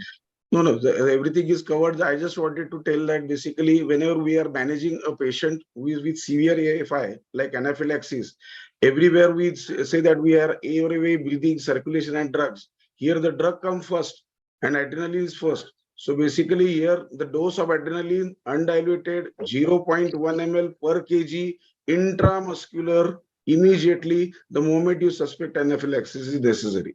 And you can repeat it after 5 minutes. 0.1 per 10 kg. 0.1 for 10 kg. Per 10 kg. Maximum 0.5 ml. 0.3 to 0.5. And absorption of adrenaline is better when given in the thigh rather than the deltoid region. So always give it on the thigh, even in older children also. The next question to you, Kasi sir. What is the difference of protection when you give a disease-specific immunoglobulin versus monoclonal antibodies? For example, take rabies. What is the difference in the protection between disease-specific immunoglobulin vis-a-vis monoclonal antibodies? Okay. Now, when you look at disease-specific immunoglobulins, it's a heterogeneous mixture which contains many types of antibodies against multiple epitopes on that particular virus or bacteria. It is produced by different clones of plasma cells. On the other hand, if you take a monoclonal antibody, it is produced by a single clone of plasma cell targeting a single isotope on the surface of the pathogen. Now, if that epitope is present in all the available clinical isolates, a monoclonal antibody will be as good as a polyclonal antibody or an immunoglobulin. On the other hand, if there is any doubt that coverage with monoclonal antibody is not going to be sufficient, in that case, a polyclonal, that is specific immunoglobulins, may be superior to monoclonal antibodies. The disadvantage of immunoglobulin is that you either need humans or animals as a source. Standardization is not possible. Adverse effects are more. Constant supply is a real issue. On the other hand, if you take monoclonal antibodies, you can get very high purity monoclonal antibodies. You can have an unlimited supply, very well standardized monoclonal antibodies. The disadvantage of monoclonal antibodies, it is supposed to be a little more expensive compared to specific immunoglobulin. If you take rabies as an example, monoclonal antibody is more expensive than the equine, but less expensive than the human antibodies. So these in brief are the differences between specific immunoglobulin and monoclonal antibodies. Now, which is more effective? As I said, if the epitope involved, the monoclonal antibody covers the epitope which is present on all the isolates, it's as good as the specific immunoglobulin. And in our country, as far as rabies is concerned, the monoclonal antibodies which are present in almost in all the clinical isolates. So they are as good as the specific immunoglobulins. I think next question to Rajendra. I think when we start using vaccines, they come at a specific dose. And as more and more scientific data gets unveiled, the pattern, I just want to make the colleague understand why the recommendations for the doses of these vaccines have changed. When typhoid vaccine came into a CVIP recommendation, there were 2 doses, and then it has now boiled down to 1 dose.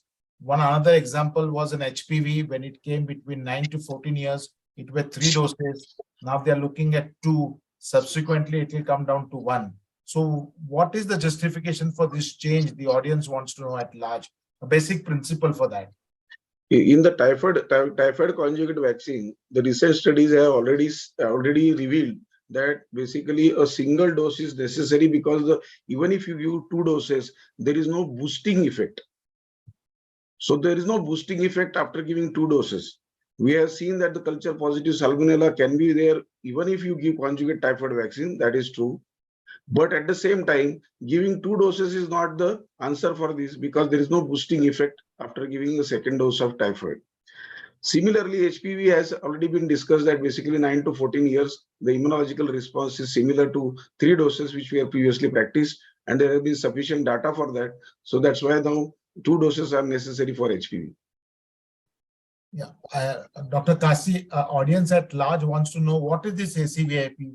How does it is constituted, and how do they formulate the recommendation? Because that's the crux of everything. And just a bird's eye view on that. Probably the most difficult question in today's panel discussion. Okay. Now, ACVIP stands for, as you all know, Advisory Committee on Vaccinations and Immunization Practices. Formerly, the same committee was known as IAPCOI, which was Indian Academy of Pediatrics Committee on Immunization. The MOU of this committee states that this committee is supposed to advise the executive board regarding vaccines and vaccination issues. This committee has a chairman who is the president of that particular year. There is a convener. There are members. Initially, there were 5 members from each zone. Presently, there are 2 members from each zone, of which one is a voting and the other is a non-voting member. The previous year's convener or the previous 2 years convener is an ex officio member, or now they are called as advisors to the ACVIP. Now, how are the members chosen? Well, I think till a few years back, it was a very, very random process and there was no order or reason for the choice of members. But now for the past, I would say almost 8 to 10 years, some sort of order has come whereby you got to apply, you have to give your qualification as to why you are aiming to become a member of ACVIP. There will be a committee who scrutinizes it, and subsequently the members will be selected from the applicants. They are not voted, they are selected by the office bearers of the IAP. How does the ACVIP work? Basically, the ACVIP meets periodically. The ACVIP looks at all the recent developments that have occurred in the field of vaccinology from various fields. Whenever new vaccines come, the ACVIP looks into the need for that vaccine in our country. What is the data about the disease burden, the effectiveness or efficacy of the vaccine?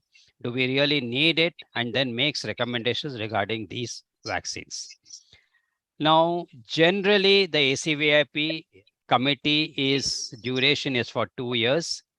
And in these 2 years, at least once a particular recommendations comes, unlike the American ACIP, we don't have yearly recommendations. And even the publishing and updating of the guidebook is also a function of the ACVIP.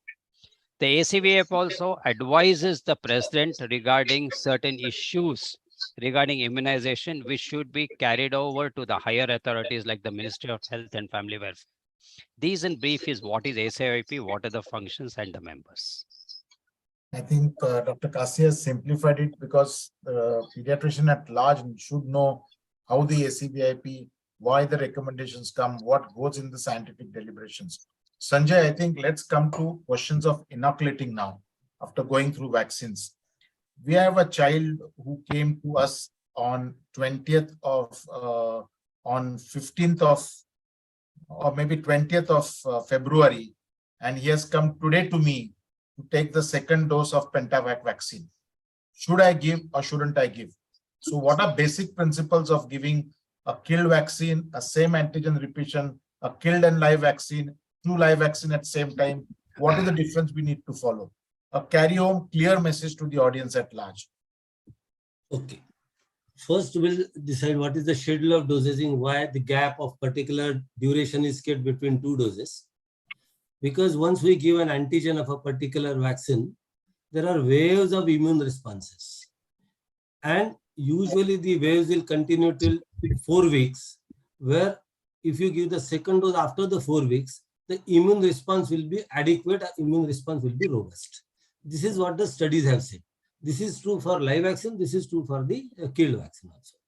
If we prepone it too much, what will happen? The immune response to the second dose will be inadequate because already the waves are there from the first. Therefore, if you give the second vaccine before the 4 weeks, the immune response will be inadequate and will not be achieving what we are expected to. This is what exactly the basis behind the keeping a gap of 4 weeks. Now let us talk about the live vaccine.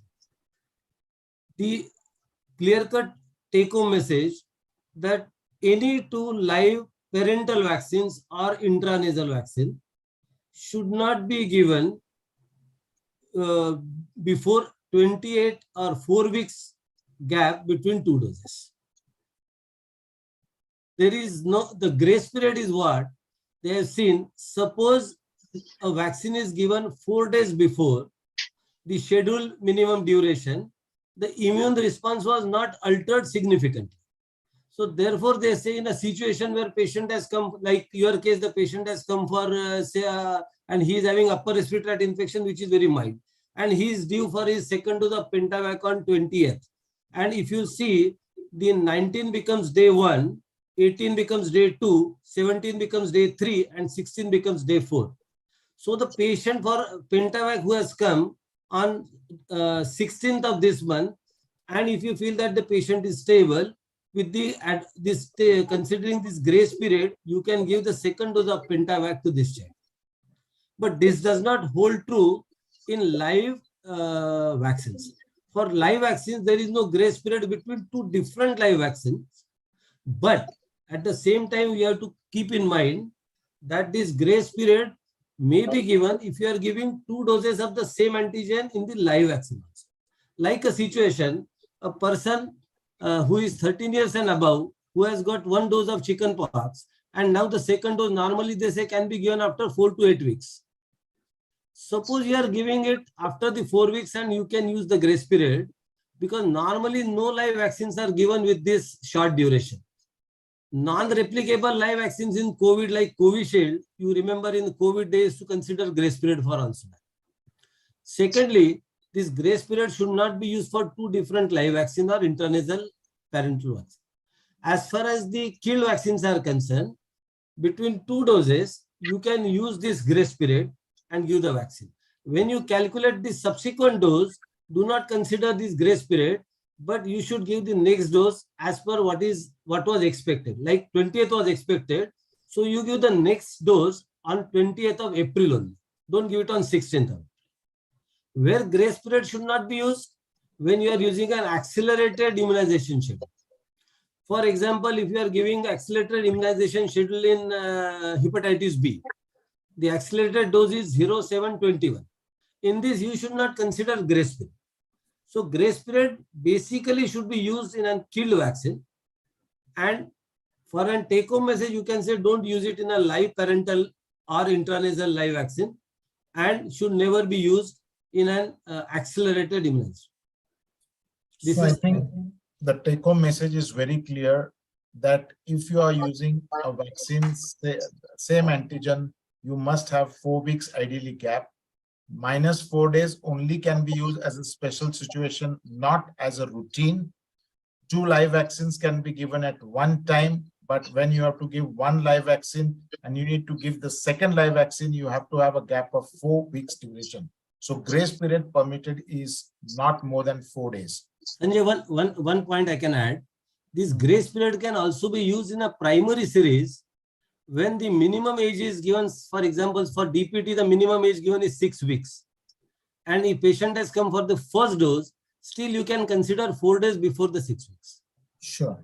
Kasi sir, one word on what is accelerated vaccination program? See, there are certain situations where you don't have the time to or the pleasure of following the regular schedule. Like someone is going to travel, there is imminent exposure to a particular pathogen, or there's a disaster area and you're going for relief work and you want immediate protection. In such cases, you take an accelerated schedule. Generally, this most commonly applies to rabies vaccine and hepatitis B vaccine, okay, where you commonly use accelerated schedules. Now, let's take the example of hepatitis B. An accelerated schedule of hepatitis B includes giving the first dose, giving the second dose after 7 days, giving the third dose between 3 and 4 weeks. What one must remember is when you use an accelerated schedule, you need to give at least 1 additional dose. And in this accelerated schedule of hepatitis B, you give a 4th dose at 1 year of age. Okay.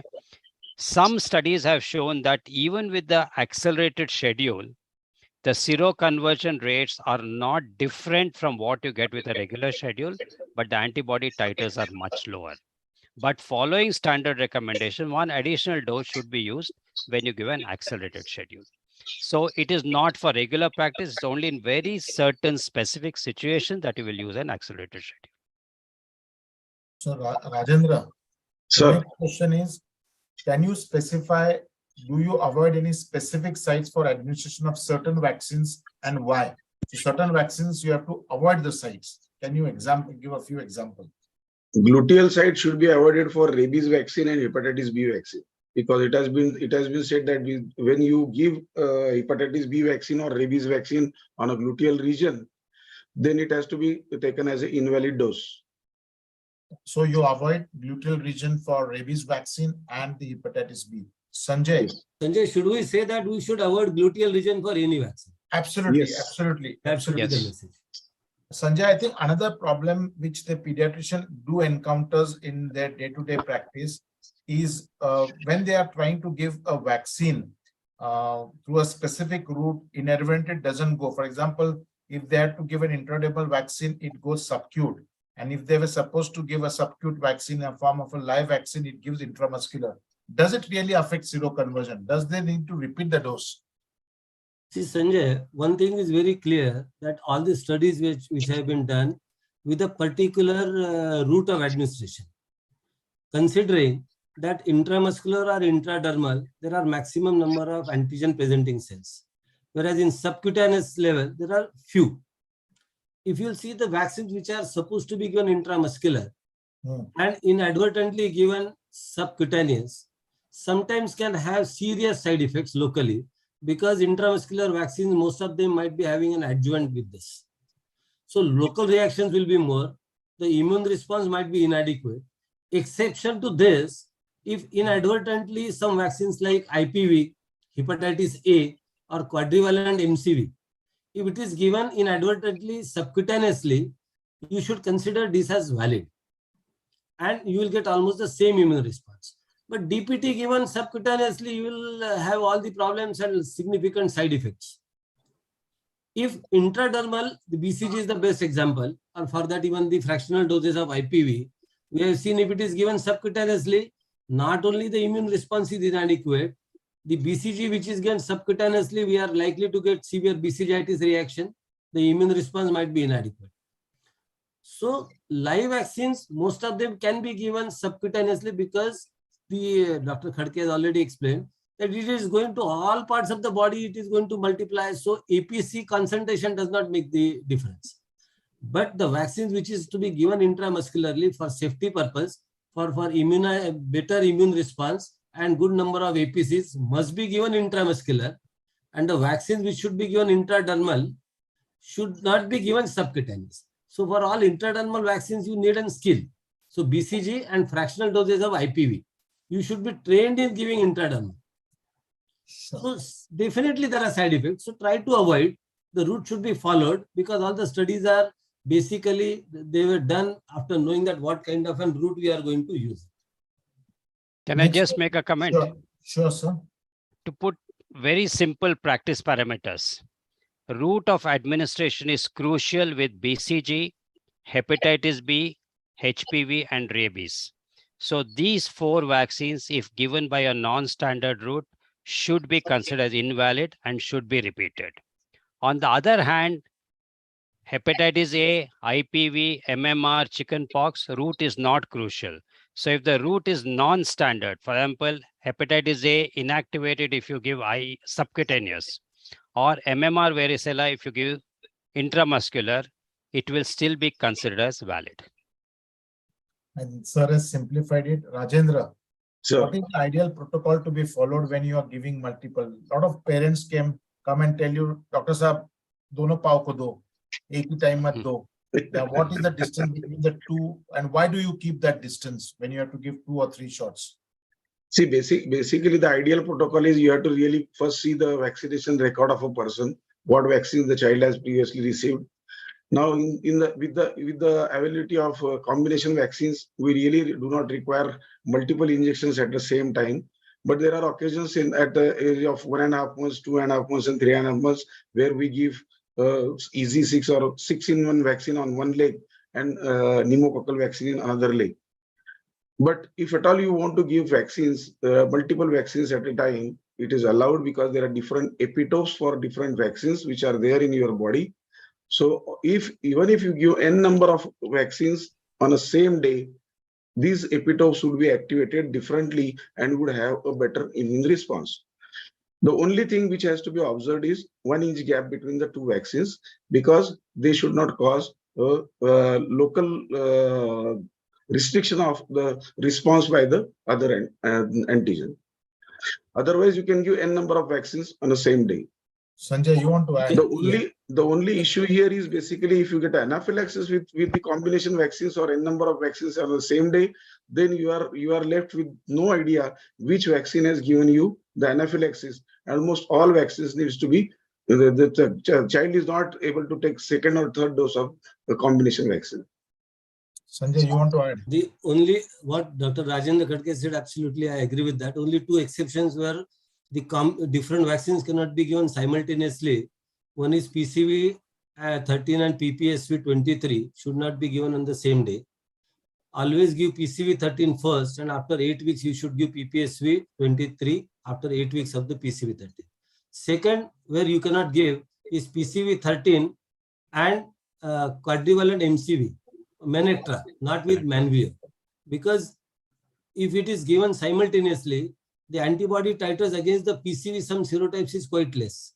So they say always give first PCV 13 and after minimum of 4 weeks you give quadrivalent MCV Menetra. But this is not true for Manvio. Manvio. I think these two things you should always keep in mind that cannot be given. I think next question, Sanjay, you have to take rapid fire.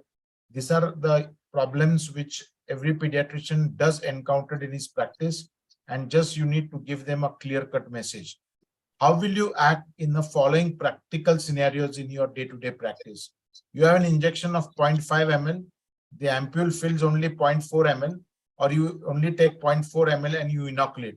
What should be your stance? Should be considered as inadequate and invalid, should be repeated. Sometimes you get a diluent, the ampule is empty, or the diluent falls off. Will you use the distilled water as an option for diluent? A big no, because there are different diluents for the specific vaccine. The concentration is different, might be having some specific pH for a better dilution. The amount is different. Sometimes the diluent has 0.9% NaCl, sometimes you'll have 0.4%. So distilled water should never be used as an option. Try to get a diluent of the same vaccine from a distributor and give it. The infant vomits the oral vaccine such as rotavirus vaccine within 5 minutes of administration if you don't have a proper technique of giving it. See, the point is the package insert of different rotavirus vaccines, they say differently. So the take-home message will be just follow what the package insert says, because one vaccine says that there is no need to repeat, the other one says you repeat if the child has vomited within 15 minutes. So I think it is very difficult because you cannot apply any science to this, but better to follow what the package insert says and do it. Last question.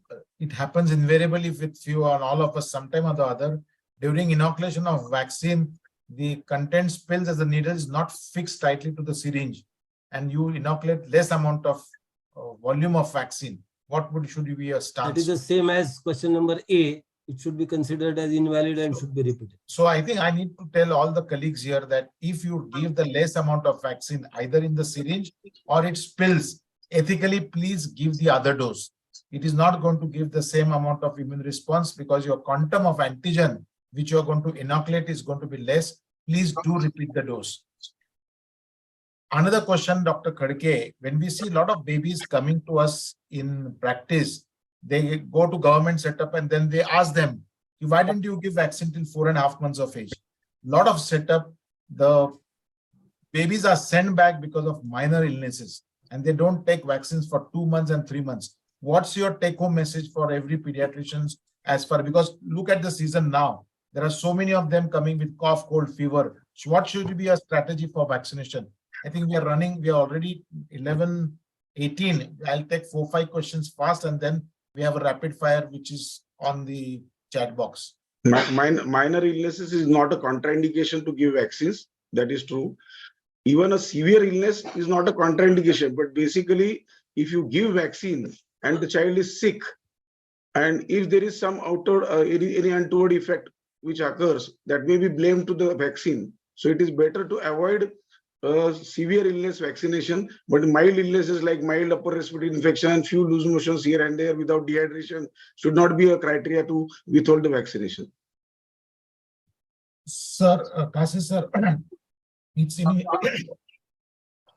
an era of combination vaccine. Advantages of that? Well, advantages are to the child, to the parent, and to the program.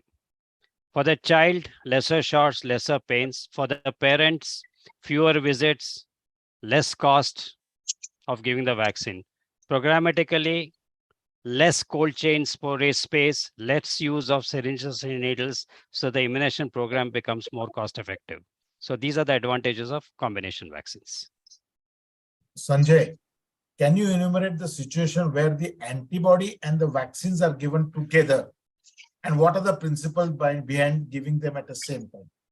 Most common examples I can give is hepatitis B immunoglobulin and hepatitis B vaccine, which is given on the same day at 2 different sites, and rabies immunoglobulins and rabies first dose of ARV given at the same time. The principle is that when you want an immediate protection, a vaccine is going to take some time to develop antibodies and then the protection. Whereas the immunoglobulin will give you immediate protection, which is of a shorter duration. The studies have seen that even if you give simultaneously, it is not going to interfere significantly with the immune response of the antigen, which is given simultaneously, followed by multiple doses of the antigen, and you achieve a good antibody response with the vaccine. But what about the window period where there are no antibodies available and the antigen has already entered into your body? So like in rabies immunoglobulin, we do not want the viruses to enter into your central nervous system. You give rabies immunoglobulin or monoclonal antibodies, local infiltration and stop invasion, and give ARV to develop antibodies adequately. Similar is hepatitis B immunoglobulin. Hepatitis B will take little time. By the time the immunoglobulins will, hepatitis B immunoglobulin will protect an individual and the patient will not get disease. I think this is a simple principle behind the same. Rajendra, Sir, what is the principle of interchangeability of brands? Is it permitted and does it affect seroconversion of vaccine? ideally, there is big no. We should not really change the brands. Though, if the brand is not available in the market, there is a shortage, then you complete with the other brand of the rest of the doses. But this is really not happening, and so we should not really change the brands itself. Only rotavirus, there are studies where you can use second rotavirus vaccine, but you have to give 3 doses rather than 2 doses of Rotarix only. Kasi sir, I think all of us see a large cohort of babies born outside India coming for vaccination, and especially it is happening in a lot of metros. What are the basic principles to be followed when considering the vaccine of a child who is born outside India, either in the US or one of the European countries? Basic principles. I think the first and foremost rule is the schedule of the country where the child is receiving the vaccine should be followed. So if a child from US or UK comes to India, the IAP or the NIP schedule should be followed. Second, certain vaccines which are not given in those countries, like BCG, should be offered after giving them an explanation as to the need for the vaccine, should be offered. Now, regarding the schedule, we have to convince the parents that though we give a 4-week schedule, US CDC recognizes 4 weeks as the minimum interval between 2 doses of the killed vaccines. So even if given earlier, it will be recognized by the CDC as a valid schedule. You have to explain as to why we are giving an abbreviated schedule, the higher incidence of disease, the earlier occurrence of the disease, all these things have to be explained. Sanjay, what are the precautions to be taken while vaccinating an immunocompromised host? And the principles are very simple. In a severely immunocompromised patient, all live vaccines should be avoided. If you are following, the killed vaccines may be given, but then you have to understand that the immune response may not be adequate. So you might have to give multiple doses or doubling the doses. If you are giving killed vaccines in an immunocompromised patient and if the facility is available, the seroconversion should be demonstrated. And periodically, the level of antibodies should be checked. In HIV, you can take help of CD4 count. Anytime it is less than 15% or 200 cells per cubic millimeter, it is a contraindication for all live vaccines. Because the patient is at risk of developing severe infection if it is given in an immunocompromised. I think these are the common principles which is to be followed. And like in HIV, avoid giving BCG, avoid giving OPV, because the alternatives are available. We have seen with BCG, sometimes you can have severe BCGosis and all that. But then country to country, the indication might change. But these are basically the principles in an immunocompromised host. Rajendra, ideal Sure. syringe and ideal needle size for vaccination. As we start. Whenever you are giving an intradermal injection, you require 26 number of needle, that is the gauge, and you require 3/4 inch of a length. When you are giving intramuscularly, then you have to have 1 inch or 1.5 inch, but you can use a 24 or 25 number gauge also. Sanjay, what are the measures that one takes to elevate the pain associated with vaccination? See, the measures which are taken, first we can distract the patients.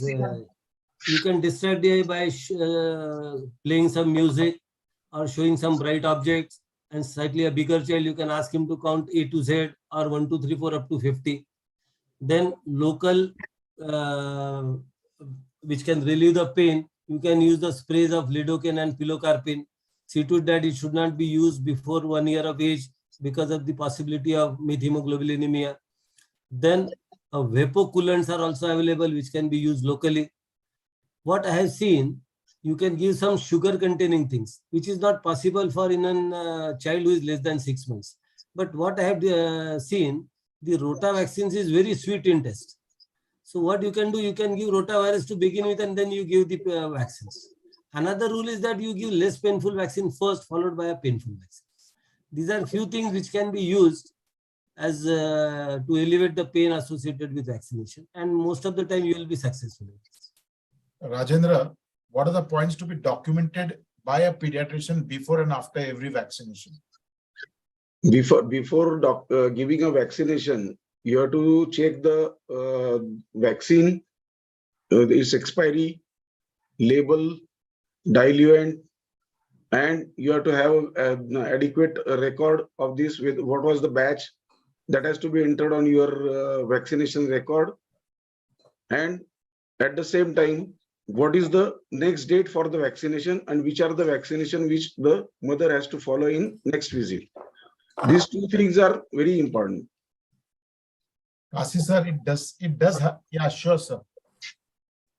I think it is very essential to have a pre-vaccination checklist before you vaccinate any child. 4 or 5 simple questions. How is your child feeling today? Has your child had any illnesses or taken any medications in the past 1 month? Has the child had any reactions to any vaccines in the past? Is the mother on any medications like biological response modifiers in the mother? You cannot give certain vaccines in the newborn period. Are there any immunocompromised persons living in the household? You will not give OPV to that particular child. So these few questions should be asked in the pre-vaccination checklist, apart from what Dr. Rajendra mentioned about the vaccine per se. And following observation, observe for 15 minutes, explain the side effects, how to manage the side effects. You have to document the brand, the batch number, the expiry date, and the site where the vaccine was given. These things have to be documented. Kasi sir, sometimes it does happen that your assistant gives a vaccine and then the patient asks for the ampule and it has expired. How will you handle the angry patients and the mothers and parents, and how will you repeat, and will you repeat the dose and at that time only all? Okay, now first, what is an expired vaccine? A vaccine which expires in January 2023 is valid till midnight of 31st of January 2023. If a vaccine is valid till 25th of January 2023, it can be used till the midnight of 25th January 2023. So let's get concept of what is an expiry date. Second, any expired vaccine is an invalid dose.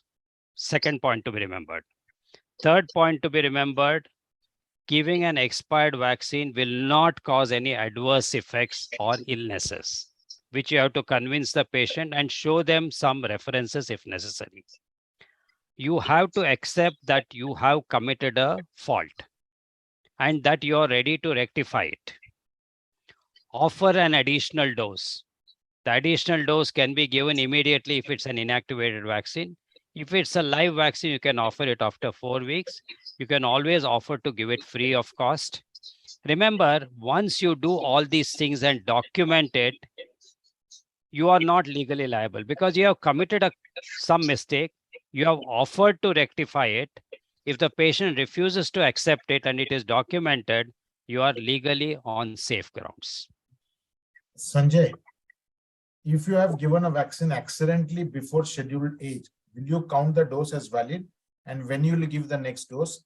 And is the above practice in certain situations? An example is we have a measles outbreak now. Actually, we are giving the MR vaccine or the MMR at 9 months. And if you give at 6 months and 7 months, which is recommendation, will it be calculated as a valid dose or you'll repeat at 9 months again? So any dose which is given before the schedule is, as you have rightly said, the 6 months dose of measles, it is basically for that outbreak situation management, should not be considered in your normal immunization schedule and should be repeated again after 1 year. That is one. Now, I have already said, if you have given a vaccine accidentally before the scheduled age, like 6 weeks is the schedule where I can use the grace period of 4 and I can still give this vaccine. If it is more than 4 days, it should be considered invalid. Now the situation I can give between these 2 doses, that suppose the first dose was given on 16th and second dose was given on 10th. Now it is more than 4 days, then it is invalid. So this invalid dose should be repeated after 4 weeks of the invalid dose. Whether it's a live or killed, you have to give 4 weeks duration to give, because you have given some antigenic stimulus to the patient. Now, if you will give another dose, it will again the first dose antibodies will interfere with this. So the rule says if the gap was more than 4 days from the scheduled date, you consider this as invalid and give the dose, second dose, which is will be considered as valid 4 weeks after the invalid dose, whether it is live or whether it is killed. Dr. Khadke. Dr. Sanjay, one comment. If it's the first dose of a series, yeah, you give it too early and it is invalid, you have to repeat the dose when the soon proper patient, chronological age is reached. Yes, absolutely. You don't absolutely. keep a 4 weeks gap. No. That is only for if the in between. minimum age is Yes. for the first dose of the primary series. Right. Absolutely. Yeah, I think we in today's era, we are seeing a lot of preterm babies surviving and growing. So Dr. Khadke, Rajendra, what are the basic principles of vaccination in the preterm babies? The basic principle of vaccination in preterm baby is the preterm baby has to be discharged from your NICU and has to be very stable and is at home. We consider that when he is coming for the vaccination, he is stable at home and he is doing well. That is one. And the weight of the child previously was said to be 2 kg. Now it is said to be 1800 grams or gestational age of more than 36 weeks. But that is also not really important. What is important is a stable baby which has been discharged from NICU can be given all vaccination according to the chronological age, not by the gestational age. Sanjay, last practical question, which all pediatricians of us encountered. A sizable number of patients or babies which come in our practice do not have immunization charts. It's a recall history, sizable.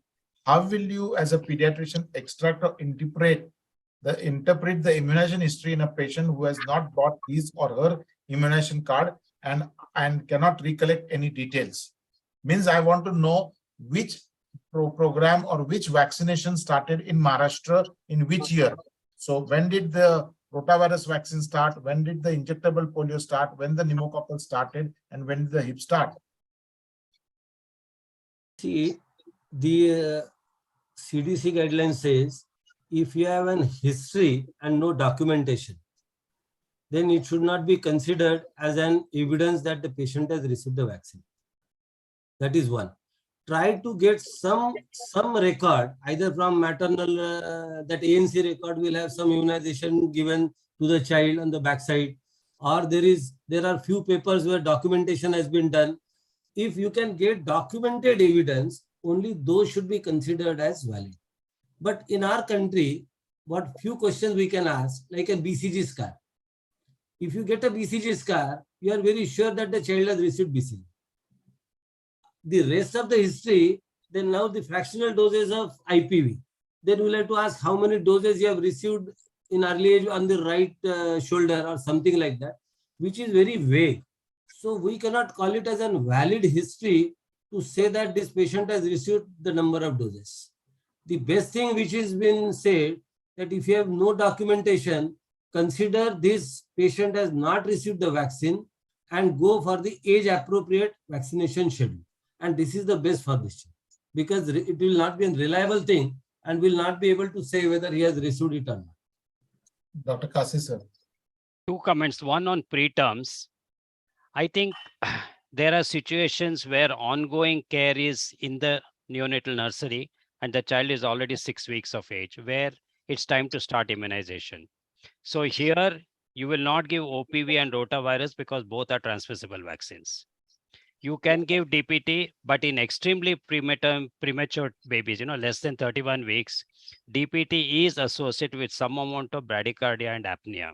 So in many hospitals for very preterm babies, they are kept as inpatients for 24 hours and monitored after every dose of DPT. Of course, this was more common with the wholesale, less common with the acellular pertussis vaccine. Yes, So sir. these are two things that I just wanted to comment. Now regarding this documentation, I mean, what Sanjay said, we have to be very clear. If there is no document, the child has not received the vaccine. If you want a via media, do antibody titers where possible and establish that the child is immune. Otherwise, just start all over. If they want you to issue a certificate, refuse, start all over, and then give the certificate only. Absolutely. I think these were the few questions which I had put for the panelists. Now I'll just try to see what is there in the chat box. So that Sanjay, Amol, please go ahead. Yes, yes. I think we should wind up. It is already 11:37, I know. 11:40. So another 5 minutes and we should wind up. So Amol, Yes, sir. your question, please. Sanjay sir, there are 9 questions. I will just go quickly. The first question to Dr. Sanjay Marathe sir. Please elaborate catch-up vaccination in easier to remember way. See, the catch-up vaccination is defined when patient has delayed his immunization schedule by 1 month or he has missed 1 dose. Should be considered as catch-up immunization. See, the minimum gap and the schedule might be different. Like suppose you are giving 2, 4, 6 weeks, 3 doses of DPT. Somebody has received the first dose. For the second dose, he is already now in say 3 months or he is in 4 months. Now, suppose you want to give a catch-up, you give one because the minimum period is of 4 weeks. You give 1 dose, try to make 2 doses before he is 4 weeks, and now 4 months, and now third dose can be given at 6 months as 2, 4, 6 schedule can be done. Suppose he has not received anything, like for example, he has not received IPV schedule, then catch-up immunization schedule will be 016. So what we'll try to do, the catch-up immunization schedule will try to cover maximum doses with minimum visits to the hospital, so that we can cover that individual with maximum age appropriate vaccines in minimum dose. And that is exactly what is the catch-up vaccination. Sir, one question to Kasi sir. Now you have elaborately said that fractional IPV is 2 doses, 614, and at 9 months is also there. So now is there a role for full dose of IPV at any juncture? Should it be given full dose of IPV? Yeah, I think I just covered this.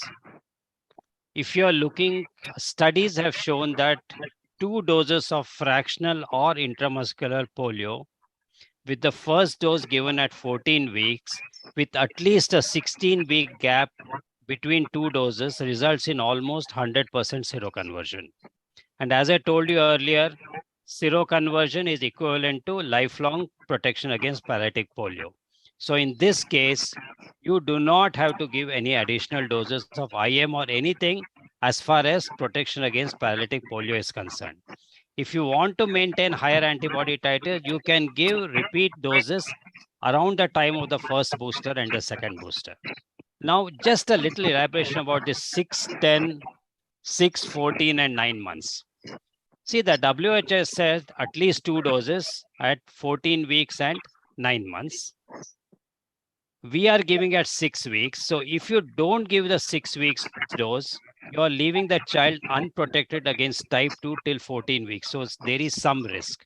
So with a 6, 10, 6, 14 and 9-month schedule, you are getting early protection plus sustained long-term protection. So I think this is a very good schedule.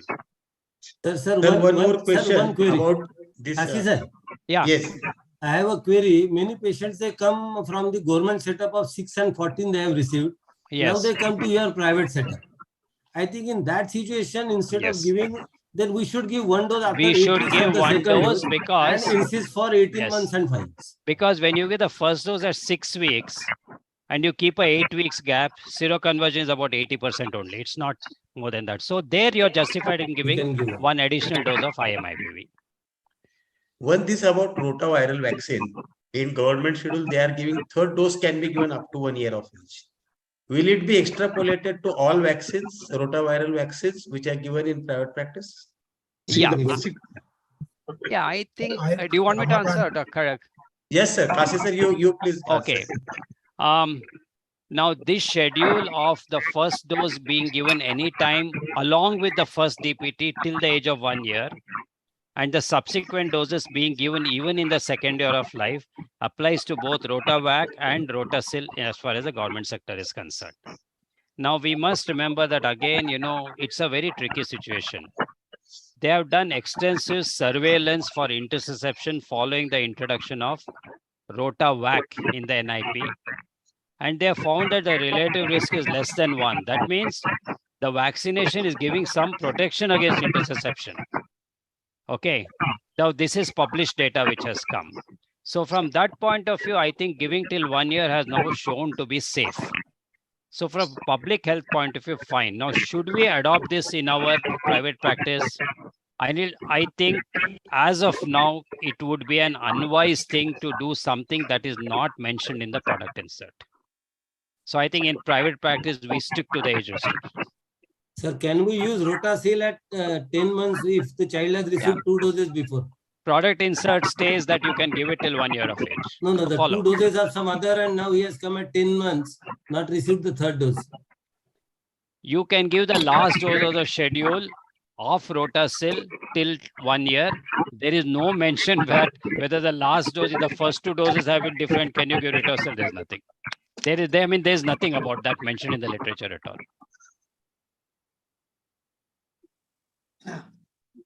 Which rotavirus brands are recommended? Are any brand superior to others? Sanjay Lalwani, sir. All are same. Use which one is available to you. Right. Third question, how to explain some doses of OPV and some of IPV to parents? Khadke, sir. See, basically for all practicing pediatricians, we are supposed to follow only zero polio and pulse polio. We are not supposed to give oral polio vaccine in our day-to-day practice. We are supposed to give IPV, and only IPV. Because this giving oral polio in your private practice, you are adding to the VAPs and VDAPs in the community, seeding the polio virus in the unnecessary in the community. So at least when you know the science, please follow that except zero polio and pulse polio, no oral polio vaccine should be given in your clinical practice. But no patient should go without the polio from your clinic. That is also a rule. If he is not affording IPV, either you send So it to... IPV has come out with a very negligible price now. Non-affordable population, you still give OPV. Yeah. So in that case, what should be the schedule of OPV?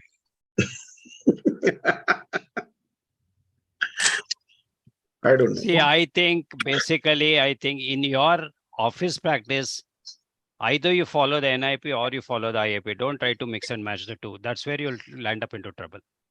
If you're following the NIP, follow the NIP schedule of fractional dose FD fractional dose intradermal IPV and OPV. If you're following the IAP schedule, stick to the IAP schedule of 3 doses of IMIPV. One question was there about HPV. So 9 to 14, it is only 2 doses. What about after 15 years? What about in males? And should we really go for 3 doses or single dose should suffice? See, basically in HPV, 9 to 14 years for both male and female, 2 doses are sufficient. But DCGI approved 3 doses. And above 14 years in male child, DCGI has no approval for HPV. That is the most unfortunate part in India. But very soon, probably the things would change and it would be an gender equal vaccine and can be given 2 doses below 15 years and 3 doses up to 15 years. The only limitation with the single dose is there are no trials with the boys involved. All Yes. single dose trials are with the female girls. Okay. So that is going to be one limitation if they introduce in the national immunization program 1 dose, then they should have a trial with the boys. All Kensel and Costa Rica trials or Indian trials, everywhere only the girls are in. Females. But generally, whatever vaccine studies have been done, there has been no significant immunological differences between males and females. And incidentally, how many of you all have seen the product insert of Servavac? Not DCGI approval is a 2-dose schedule from 9 to 26 years of age. We For are not males and females. For it's a males gender, and females. it's a gender neutral vaccine. Gender neutral vaccine. Yes. Yes. One more question from my side, sir, Kasi sir.